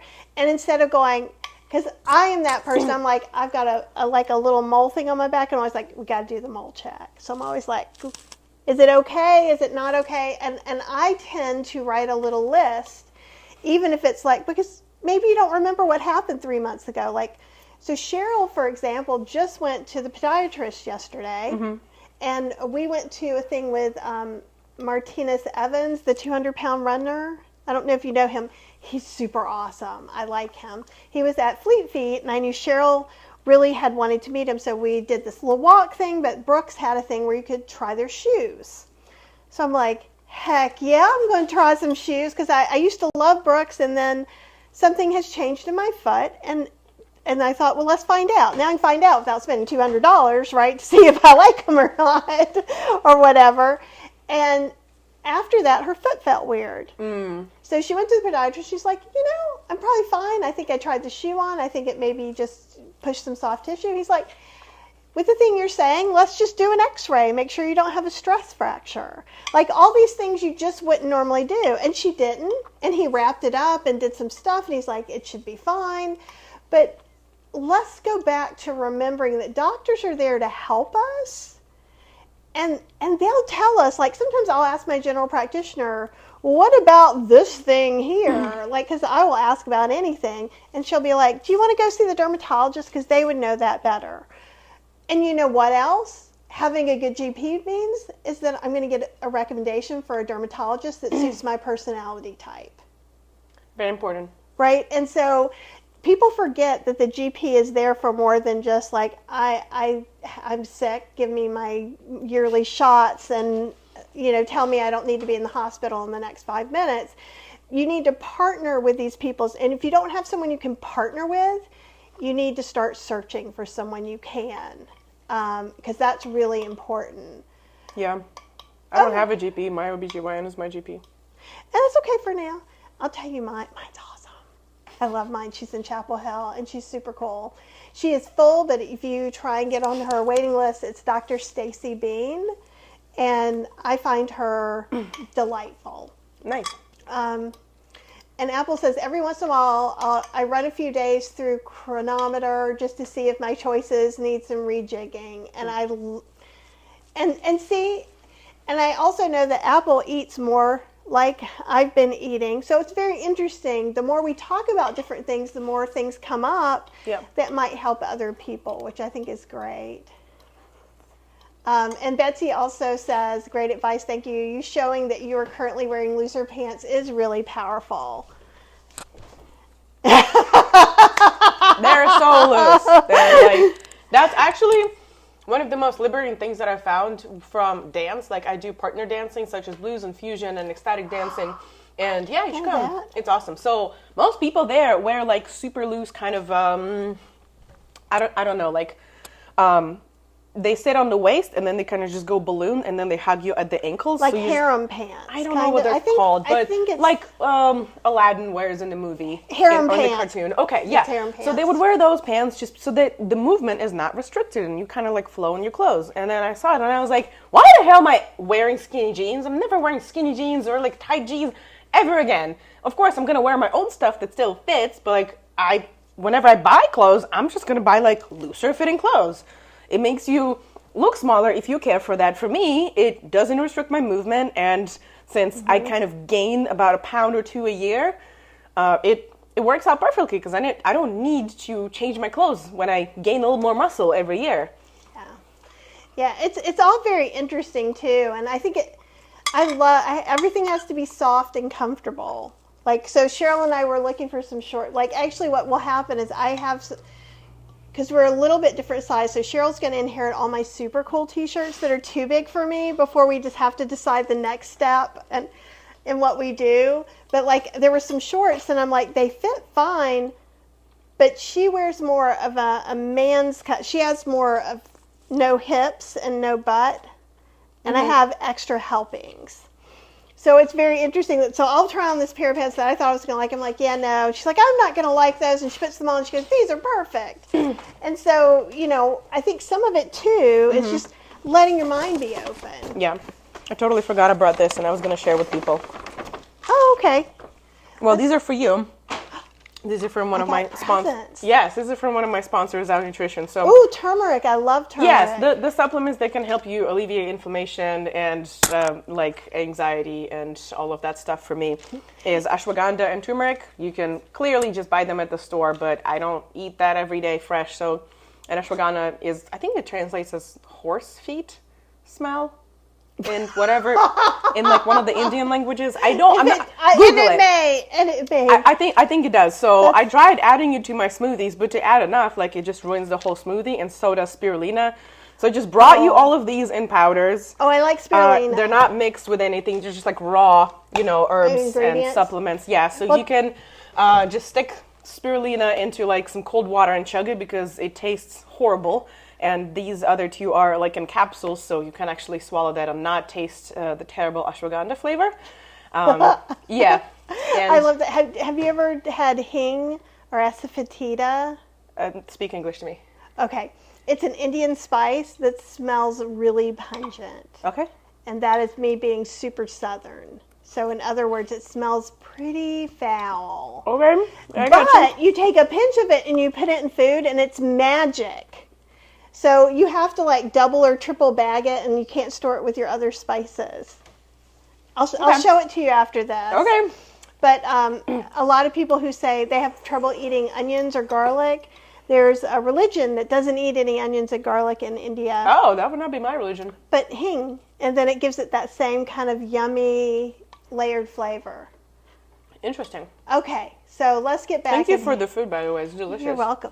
That's my favorite loaf. I brought it over to somebody else. So it's from nuts? It's got oats. I think it's like a cup of oats. Are you kidney beans? Are you deceiving me? Is this barbecue actually oats? Oh, there's oats in it. I don't know. How would I know? I thought there was some like soy in it. Oh, there's no soy. Is there protein in this? Except for like a little bit for oats. Oh God. Okay. There's kidney beans and there's mushrooms. Oh God. Okay. Cool. So these are all carbs. That's awesome. No, it's fine. I don't want to eat more protein after this because it's really filling. It's really delicious, but I need to. Well, we'll figure it out. Okay. I'll give you something. I have some at the house. But there's not any soy in that one. Okay. I'm trying to think. Do I have any Ninja Creamy pints with soy in them You right are now? so fine. I'm just gonna drink double scooped at the house and call it a day. It'll be good. But there are nuts in there too, so those count for protein. But there's not a lot. Nuts are like 10% protein at best. Oh, really? Beans are like 72% carbs. Okay. Hi. I don't know if you guys heard. Fergus is like, I want to be in this talk. But No, she just wants to distract us and not be in this talk. Okay. All right, we'll get back on topic. Let's answer some more questions. But this has been awesome. Hey, thank you for so thoughtfully providing those steps and for being willing to kind of go off book and let's have just this like wonderful conversation. This is awesome, yeah. And Mona, and this may be a good question for you, Katya. How does one stop counting calories? I've been doing it since I was 16, 67 now. Like, so. Why is it a problem? Yeah, I think that's a great idea. Like, a lot of people just kind of like it. Like, if you're a little OCD, it's fun. It could be fun. Yeah. It could be fun. It could be fun. It's not my kind of OCD, right. But there is. But, you know, with some of the cooking and things that I do and chopping and stuff, I enjoy that, and someone else would feel the same way. Like, this is wasted cleaning the bathroom. I don't like cleaning the kitchen. Yep. I am if not it's a fun mopper. for you, count your calories. What's the problem, Mona? Yeah, and that's great. And Sandra says, so true about the clothes. Although I don't count calories, I do understand situations where you would. Absolutely. And here's the thing. Everybody's different.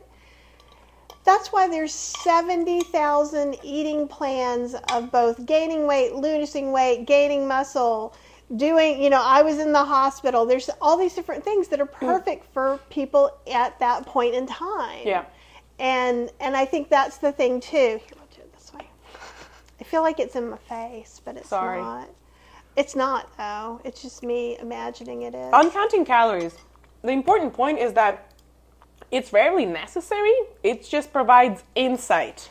Data. That you wouldn't get any other place. It's like you are running your own science experiment on your body. Like my company is called TotalBodyLab because your lab is your body is your lab. You can do stuff with it to achieve different results, do little experiments. I love that. I love the way that you're thinking about that because Cheryl and I, because we're just like, we're nerds anyhow. Super shocker. Yeah, all people who aren't nerds wear kittens with witch hat t-shirts, right? And love Halloween. But we talk about all the things that we're doing now, even from being in the McDougall 12-day program. Everything is just giving us this data. Like sometimes, so like if we're learning things we wouldn't normally learn because we have chosen to take our weight daily for now. Mm-hmm. And we're also noticing, we've been trying to talk it out, like, is this making us be weird? Is this changing what we want to eat? Or is this just being okay? It's just a number. Because when that changes for more than one, like, sometimes the number changes and we're like, we don't like that. That's different than being like, okay, now I'm not going to have any more potatoes, or now I'm only going to eat brothy soup. Or I have a plug in here. When you step on a scale and you're like, how is that there? I didn't eat much yesterday or the day before. Your weight gain has a lag. If you like drank alcohol and partied and had pizza the day before or 2 days before the weekend, it won't necessarily affect your weight on Monday, but it could affect your weight next Friday. Oh, that's interesting too. It could have like a week or 2 weeks lag, depending on how your body absorbs and puts everything, stores everything, and depending on what you've been doing. Mm-hmm. So your metabolism also, goes through waves. So if you've been like stuffing yourself and this and getting slower, you probably could have slowed things down a little bit and you're going to gain a little bit more weight in the upcoming weeks. Rather than if you've kind of been watching everything and nothing's moving, you're being perfect and you're getting frustrated, keep doing it. It's fine. It has a lag. It doesn't happen right away. Wait a week or two, things are going to happen, okay? I always like to say, it takes effort to push the train. The train's really heavy. You start pushing, it doesn't move. Then it gains a little bit of momentum, it gains a little bit of speed, and then you need to push it only slightly for the train to keep moving. but it has momentum by itself because you've been providing all of this effort and pushing it. Don't stop pushing the train. Train's going to move. You're going to have to do it, and then it's going to help you move. I love that. And I think you need to do like a YouTube short for your channel on just that story, because I think that's, it's really interesting. And again, like we're experiencing sometimes it'll be, what happened one night is we did split a burrito because I've been able to eat some wheat. So I was like, I wanted tortillas. Because we're doing 90% McDougall. So that half a tortilla is well within my 10% for all the people who are freaking out. And Cheryl and I split it. It was vegan already. It was tofu rancheros. It had some guacamole, but like seriously, it was the kind of guacamole that you get out that's like, I don't know, a quarter of avocado mixed with some salsa. I mean, it wasn't like, this is mashed avocado in here. It wasn't a lot of avocado. There was some rice, and then we got, it was the most hilarious thing ever. We got street corn without anything on it, with things of lime, because street corn has mayonnaise and cheese and stuff. You've never had street corn? In Russia, it doesn't have any of those things. It has salt. No, that's Mexican street corn. And it has like lime and chili flakes on it. But we got it where it was just corn on the cob. And what we've been doing long before we did McDougall is I take a lime and I go over the uncooked corn, and then I sprinkle a little salt because we're not salt free. You could use a salt substitute. Stick it in the air fryer. And what are salt substitutes? I didn't even know they exist. Oh yeah, like Mrs. Dash, but like my favorite plain salt substitute Herbal stuff is I do 1 tablespoon of garlic powder, 1 tablespoon of onion powder, and 1 teaspoon of ground celery seed. Mix it, put it in your salt cellar, and then you can sprinkle it where you don't want it to taste Mexican flavor or certain herb table. But celery seed actually has some sodium in it, not enough to count for people who can't have salt. But that, and then the garlic powder and the onion powder kind of stimulate those taste buds that are similarly stimulated by salt. That's awesome. Yeah, I eat a lot of salt because it's important for hydration. We live in the South. It's hot AF. And salt is a very, very important electrolyte. Yes. So, and if you're going out and running and doing things like that, you probably need salt. Anyone who's watched my channel for very long at all have heard me talk about that. It's because the salt substitute, because a lot of people are whole food, plant-based, no oil, and SOS, or they don't say no oil, they go whole food, plant-based, SOS, and that's no salt, sugar, or oil. And most of the people that I know personally that don't do salt have a medical condition that prevents them from doing it. Whereas if you're an athlete, you might have to have some, right? That could be also create a medical situation if you are working outside. So that's something else to know. And Apple says yum, leftovers at Kathy's. And Mona is talking about counting calories for weight loss. Okay. Is why I'm asking. What's the question? What was it again? That was, how does one stop counting calories? Okay. How does one stop counting calories and continuing weight loss or maintaining? I think continuing weight loss is what I'm going to... I mean, the easy thing would be cut your fats, like how Kathy has been saying, right? Because they're just more calorie dense. You can create other, like, kind of, not necessarily like rules, but things to consider about how you eat. For example, when you wake up, you don't eat before you drink a tall glass of water.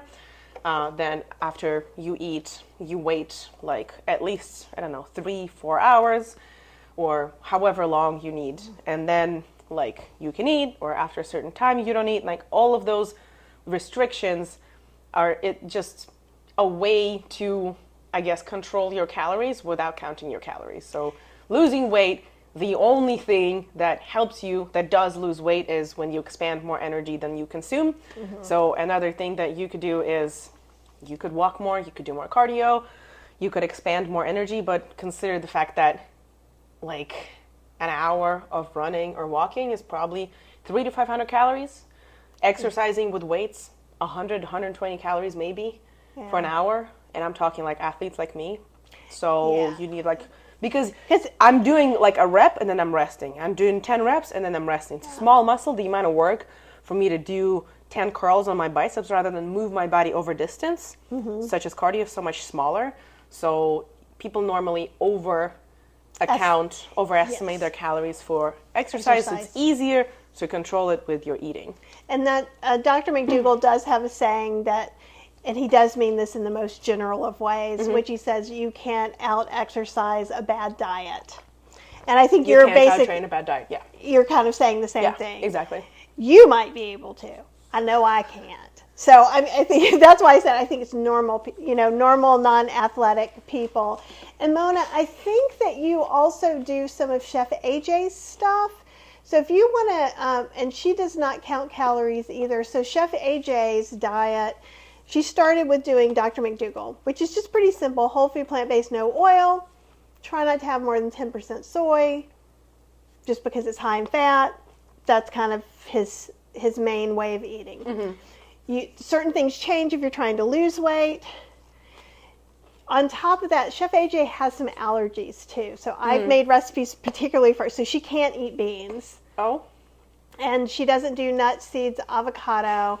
She doesn't do any flours, not even whole wheat flour or things like that. No alcohol.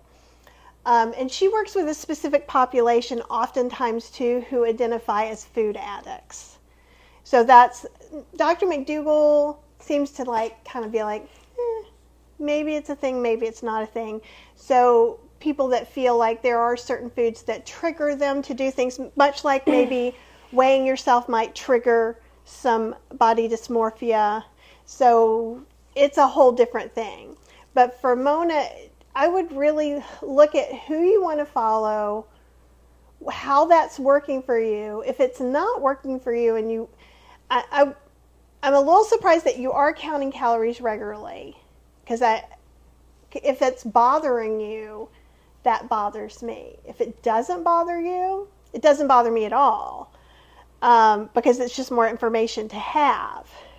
Because I do really believe that, but I'm wondering if it bothers you, does that make you feel some kind of way? Like, does it trigger something else for you? Or are you just tired of doing it? Maybe if you can answer that a little bit. Are you talking about Mona? Mona, yeah. Well, yeah, for anorexic, I guess I would probably go to an eating disorder specialist for that advice, because depending on your That's a great body and eating disorders, the treatment can be very different. And that line of work is separate even from regular therapy. So yeah, I do not know anybody who I could refer, unfortunately. I think a friend of mine is seeing an eating disorder psychologist, but I don't have that name. But if you email me at kathyhester@gmail.com, I'll see if I can get that information. That would be someone local to North Carolina, though, which may not take your insurance. I know somebody in Canada. She probably won't take your insurance. She's the vegan RD. I think her name is Susan. So yeah, if you Google the vegan RD, I think she's going to come up. And I see down here too, yeah, Mona does say old. I saw that one because when I saw old anorexic, I'm like, I haven't. That I definitely would do. I agree completely with you on I mainly deal with bulimic people. I've dealt with maybe 2 anorexic people, and we've been trying to put weight on them. For some, it worked to count calories. For some, it didn't. They would have weird things with the scales and the foods and the rules about food. So it's just, it does help to have a therapist. You can have a coach for your exercise and for eating, but you probably also need to have a therapist specifically for the body and eating disorders, and ideally your coach for food and for exercise talks to your therapist so they can kind of plan together. So. Yeah, I think that's great. And I think, just like I was saying about your GP, your normal doctor, and when I was young, my gynecologist was my GP too. So sometimes it depends on when I got the insurance, then I got the fancy doctors, is the way I look at it. So, because I didn't have to pay for them anymore. But if you can find someone you can partner with, that can be super helpful either in a physical way or in a therapeutic way. Because sometimes we just need extra help and we need therapy. And therapy doesn't mean your friends don't love you enough to make you better and listen to you. No, that's not what therapy is. For those of you who have not been to therapy, I've been through lots of therapy. Yeah. That's how I've made it out as this half normal person that I am. So I recommend it highly. Yeah. And sometimes as you get older, you know, I think every young person needs some, because you learn a lot of life lessons quicker by you're kind of having this one up. It's kind of like going to college or taking a class or going to a coach to learn how to do physical things right. That's an interesting way to look at it. Yeah, I like that. I see therapy more as like cleaning your house. Oh, that's a good way too. Like you need to clean your house right here upstairs. If you don't clean this, some old junk lying around there may not benefit you in the long run. So and while I want to say and wish that you go to therapy once or twice and then you're good, right? Think about, you have to go to the bathroom a lot, like more than once or twice in your lifetime. You got to clean your brain out more than once or twice in your lifetime. And there's nothing wrong with it, because here's something that was going on when you were 20 or 30 can come back and get triggered when you're 58. And it's okay. Now you're smarter. You've got a better chance of working it out a little bit further. That's the way I know we talk about this sometimes, because I'll be like, I'm old. And you're like, oh, you're not old. And I'm like, no, I'm old. I'm smarter. I'm excited. Okay. So like old is a good thing to me. Well, most people use words like old, fat and put a bad connotation on them. And some people just say it as a descriptive, as in my nose is long, I'm old, or like I'm fat, meaning my body fat percentage is higher than an average, and they don't assign any negative meaning to it. Right. So I just kind of like, when people say that, usually they're like asking for somebody to like be like, oh, you're not, or oh, whatever. Oh. Yeah. Oh, that's a good point, because a lot of people do that because I'm like, they want to be consoled and they want to be told, no, you're like fine. But no, I love getting older. There are some things that suck about getting older, just like there's some things that suck about being young. And like, like when you're young, it'd be really nice, for me at least, when I was if my 20-year-old self came up right now, we wouldn't hang out with her. Okay. She had some growth to do. Yeah. And maybe my knee will twist easier now than it did in the 20s. Or if I do something and I make a movement, sometimes I'll go, ooh, I got to be more careful with that. Yeah. That's the negative part to me of getting older. But like, I'm the only person I know who was super excited to turn 40. Like, I knew my 40s were going to be the thing. And That's awesome. And I looked forward to it all through my 30s. I was so excited, and it really was. It was big changes in my life. Like, I met Cheryl. I changed my career. I mean, like, all these things happened to me. It was beautiful. I have a topic request for one of your next shows. Okay. Benefits of getting older. Yeah, let's do it. Yeah. Do it with somebody older than me, because but maybe we should have, we'll talk about multi-generational Yeah, show. that would be really good. I Yeah. love that. Because I think that sometimes we do just think of the negatives of getting older. Like, Right.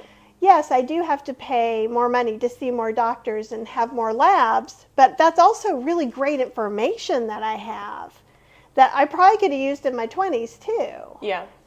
It would have been nice to know. I bet my vitamin D was real low in my 20s, and I had no idea. People in other countries sometimes do that more often. Like, people in Russia do their labs more than here, and they're cheaper, and they're more, I guess doctors are more like preventative there, so younger people do that a lot. That's as well. great. And if you're young and watching this, I encourage you to go to your GP, and even if it's just once a year, get your labs, especially if you have insurance. There are some doctors even in our area that don't take insurance, but they're cheaper, so you pay like a monthly fee, and it includes labs, and I'm noticing that as a trend. So if you don't have insurance, one Auntie Venham says is my pecan loaf recipe in the Outrageous book. No, this one is in the vegan slow cooker. It's in both, and the best one is in the revised vegan slow cooker, because I changed it.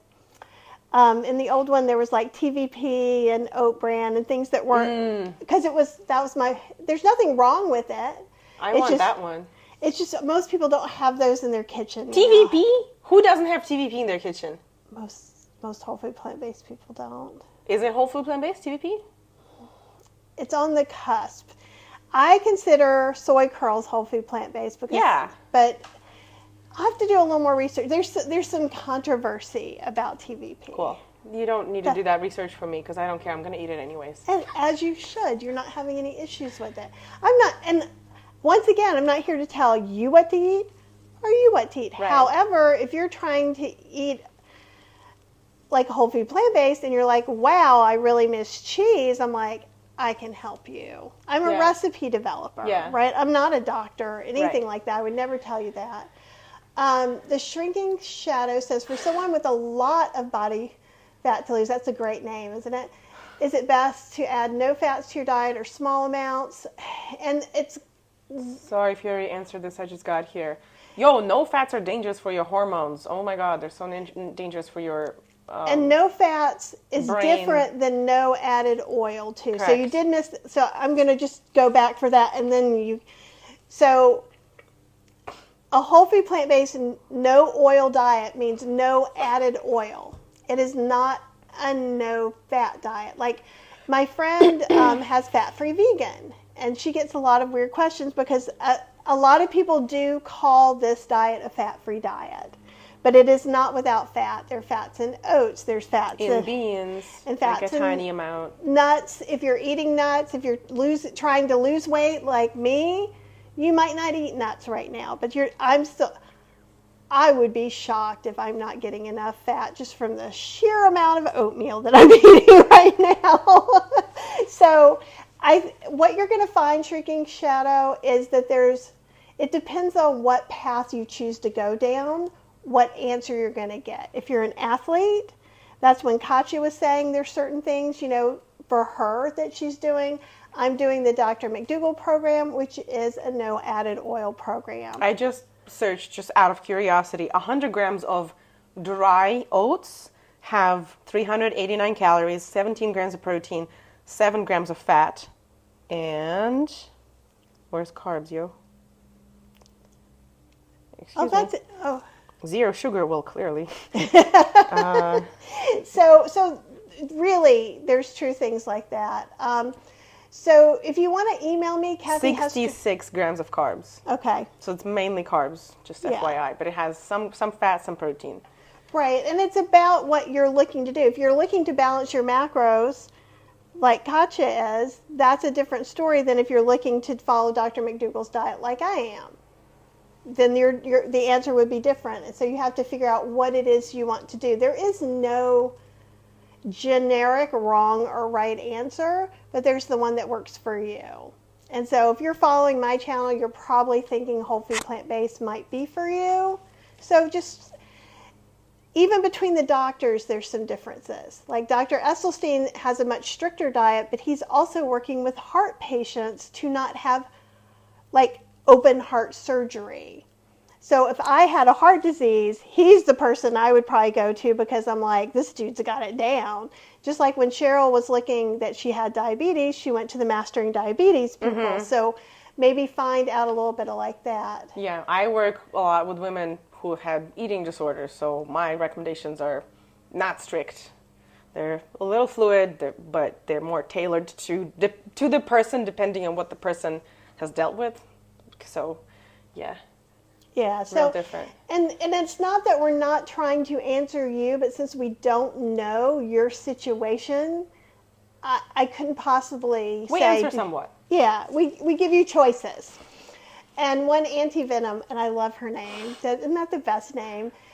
Mission makes a really good gluten-free tortilla that is not corn. I don't eat it often, but I'm able to have a burrito nights for the first time in 20 years. That is awesome. I've had those before, and there's also beef-free tortillas are pretty good too.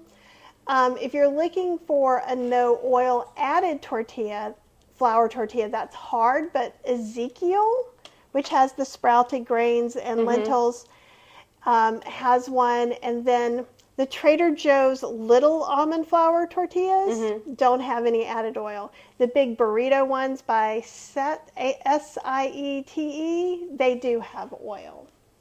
Let's see what else we got. Lisa Simon.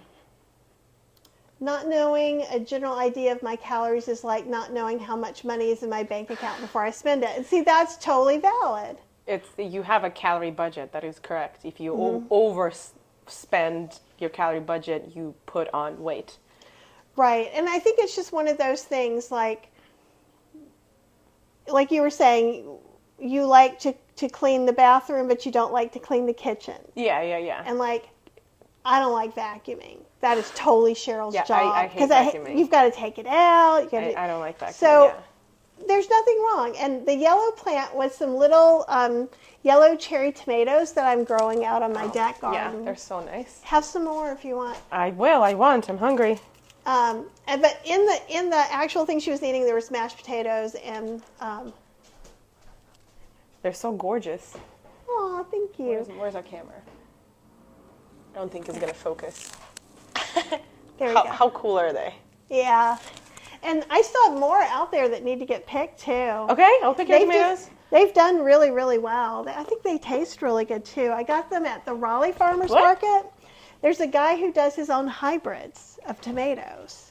That's phenomenal. Yeah, so it's always interesting, and they usually grow better in the climate.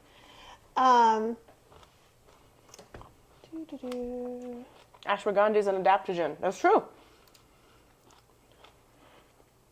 It gives you what you need, so no need to measure. I think I bought ashwagandha for my husband because he's totally overstressed at work. Good job. I give it to all my friends, and every client who signs up with me normally gets a gift package that is like these 3 things from myself and Zao Nutrition. So I normally take double of what's recommended for the, I guess it's still being researched, but so far for the scientifically proven amount to alleviate your stress and also help muscle anabolism or muscle growth or maintain your lean muscle mass if you're not trying to grow like me. 600 milligrams is what you're looking for. I take double, right? I take 2 of these, so I take 1,200. For turmeric, I take 1,500, which is 3 of these capsules, but...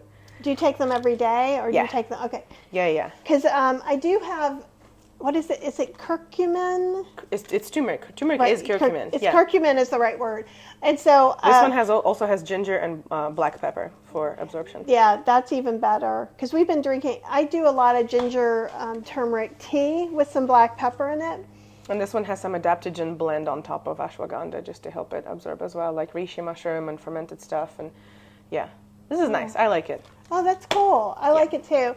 But when my liver numbers started coming back higher with my old doctor who I'd left, curcumin was what she wanted me to take if I had muscle pains or some inflammation or anything like that, or headache. And those things are such a great herb to take. It's rather be safe than sorry. I don't know of a single side effect from these. If you do know, let me know, please. But unless you're allergic, which also I've never heard of anybody being allergic to ashwagandha, spirulina, or turmeric. Maybe there is. Yeah. But I haven't heard that. But that would be the only reason for you to potentially not eat that. Yeah. Okay. So that's great. And with the spirulina, I told you before I was going to come up with some things, and I'm super behind, but I'm going to come up with some things for it. Like what? You're going to put it in there and make it taste good? Yeah. It's impossible to make it taste good. It's so bad. Try it. It's terrible. Okay. It tastes like ocean. How is that terrible? Like in a bad way. Okay. I'm the one who always smells in... Okay, I see it off. You can lick it off of the lid. I want to see Cassie's face when she does that. Okay, ready?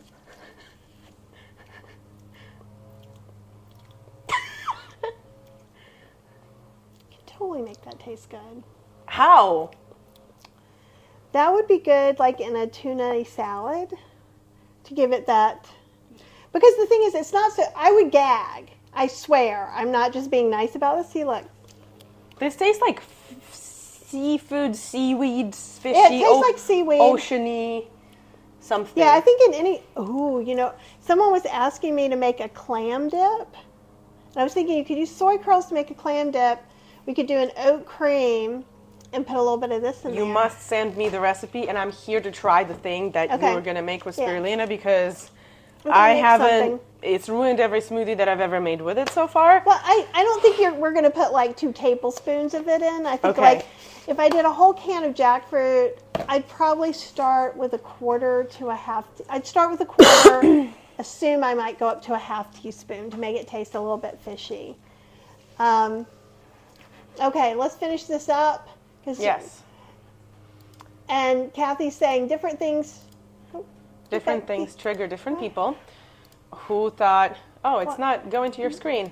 No, I don't know what's going on. Okay, I'm just going to read different things trigger different people. Who would have thought I would be triggered, but when a sheriff came to my house yesterday saying someone called 911 from my address, not me, but it triggered when she left, but she ate when that person left. And so I think that when we're talking about like different kinds of things like bulimia, anorexia, overeating, stress eating, and things like that, it's such a big spectrum of things and get triggered by different things. Yeah. But we're here and we support you. And sorry that happened, Kathy. Yeah, it sucks. You could have done worse thing rather than eating after they left. Oh, Brazen Spirituality says, let the guest taste the foul supplement. I'm sorry, Katya. Katya hates it. I need to taste this? I've tasted this enough. I ate this morning. Just a little bit. At least it's not like a cinnamon challenge type of thing. It's fine.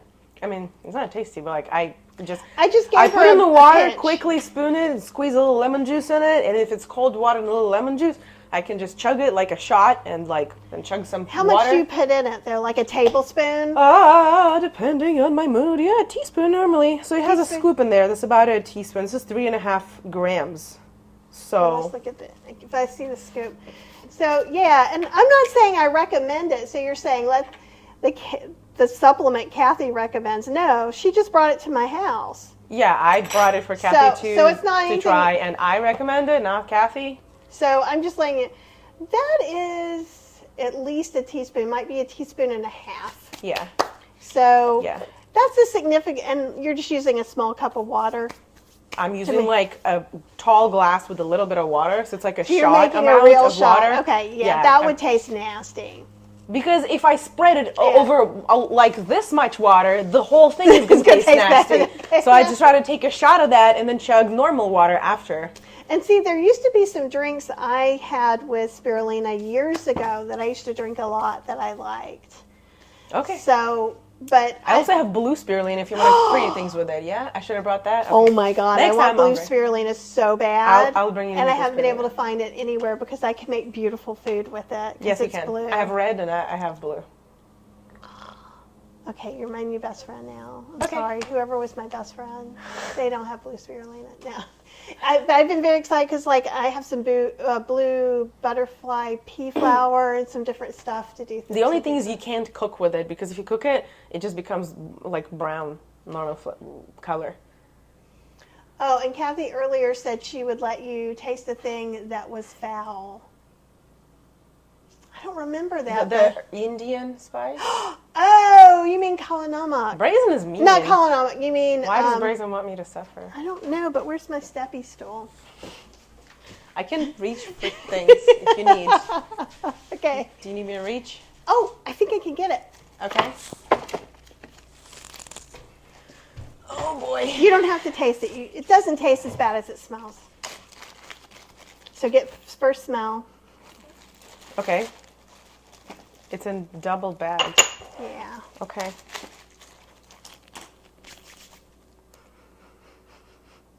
Is my nose broken? It doesn't smell too bad.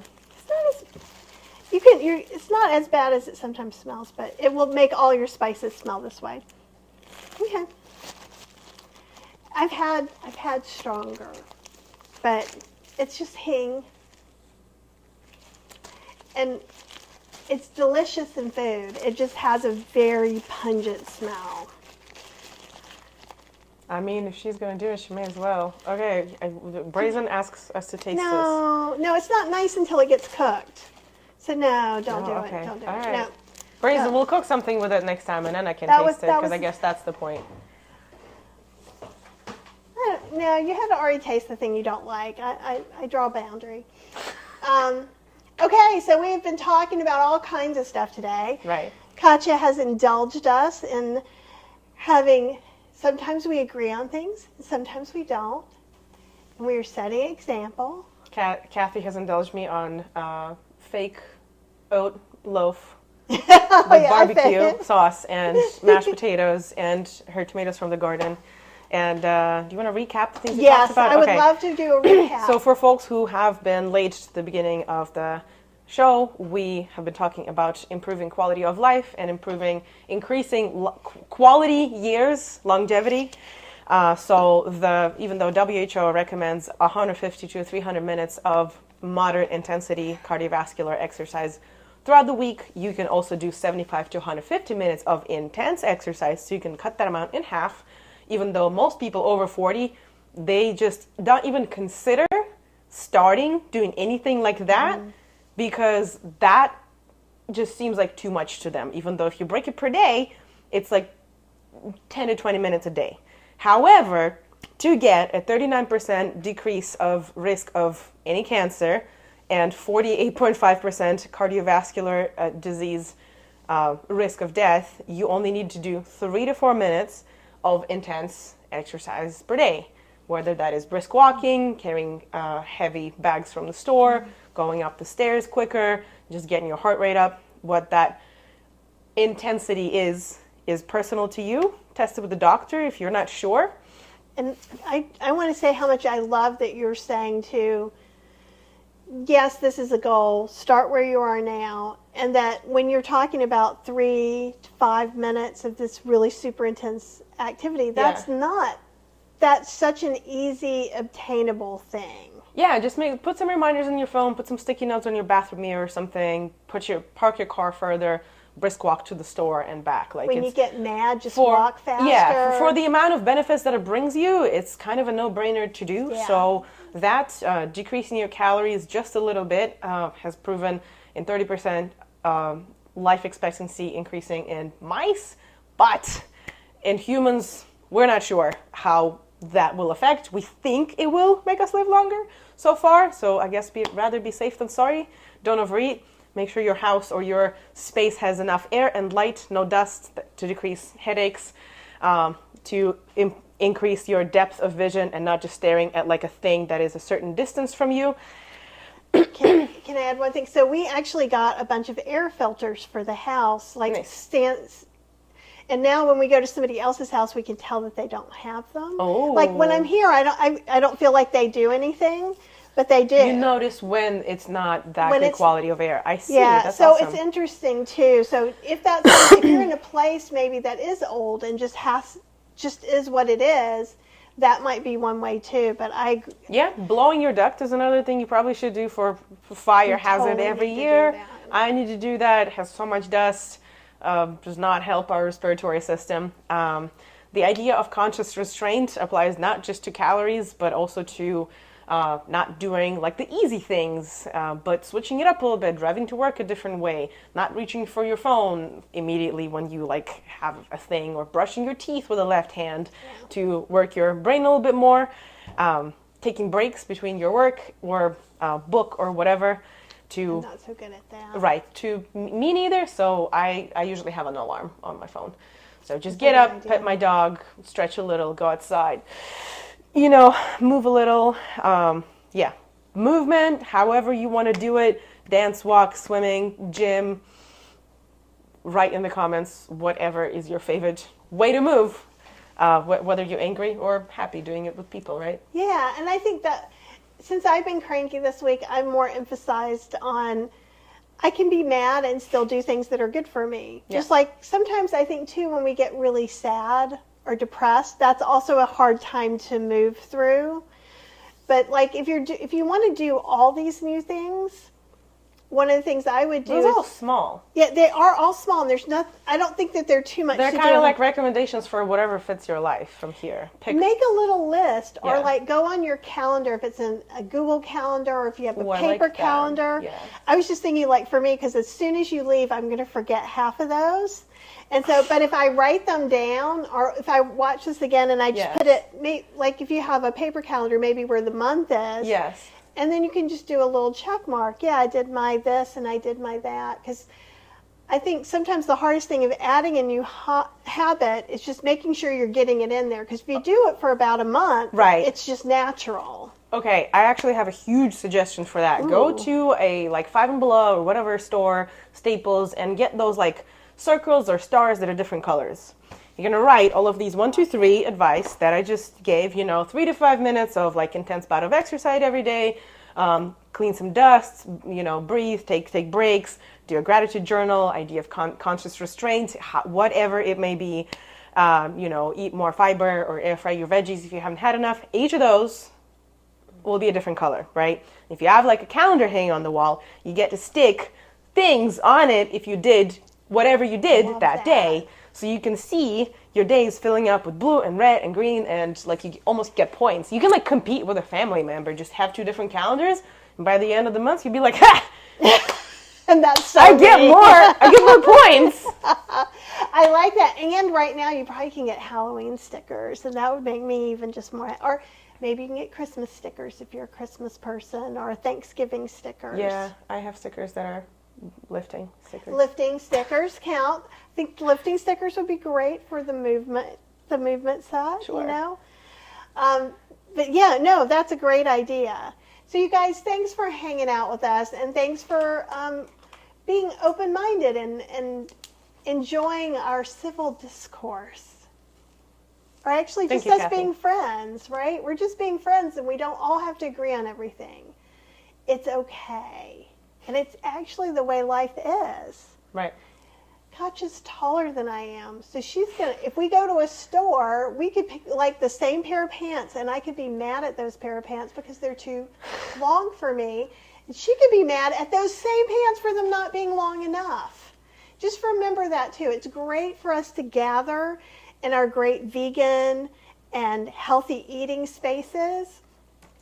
But, you get to have a whole life. You get to have, if your sister, this is a friend of mine, her sister is on the carnivore diet, and she's just started the McDougall diet.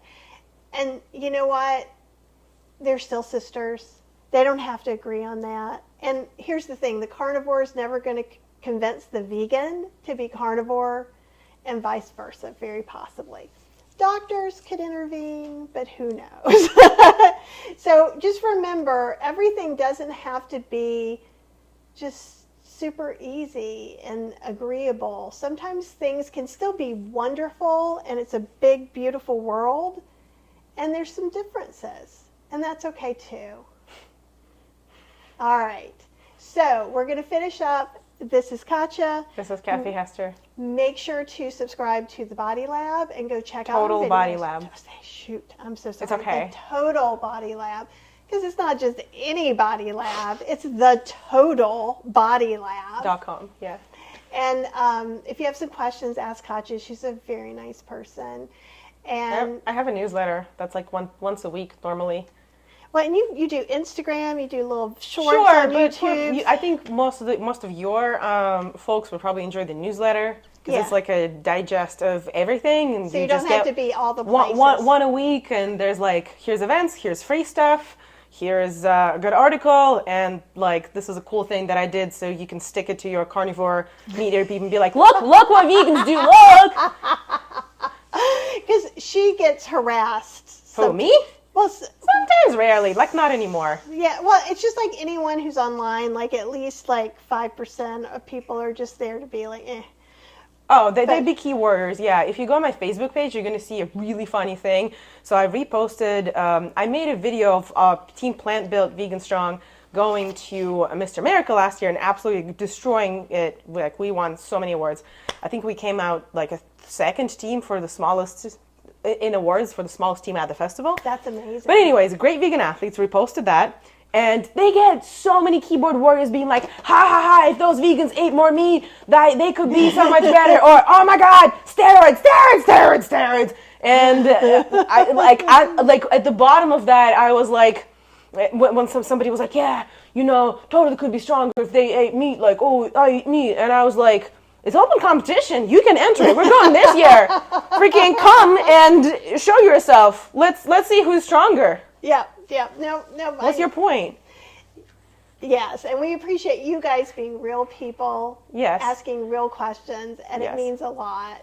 So have an amazing rest of your week. I'll probably pop on to do some cooking. Maybe Cheryl and I'll do some cooking in a while. If you are in Kathy's Cooking Club, I have a class tomorrow night. We're going to do baked potato meal plan. Ooh. Which sounds kind of boring, but we're going to do like stews. So we're going to do like chili potatoes and really yummy stuff. Nice. Okay. So anyhow, have a great time, and we will talk to you guys very, very soon. Oh. It doesn't stop. Something's going on. Is my mouse dead? Can you stop it with a keyboard? Yeah, your mouse is dead. That's really funny. Okay. It's going to be an everlasting... Oh, no, woo! It's working now.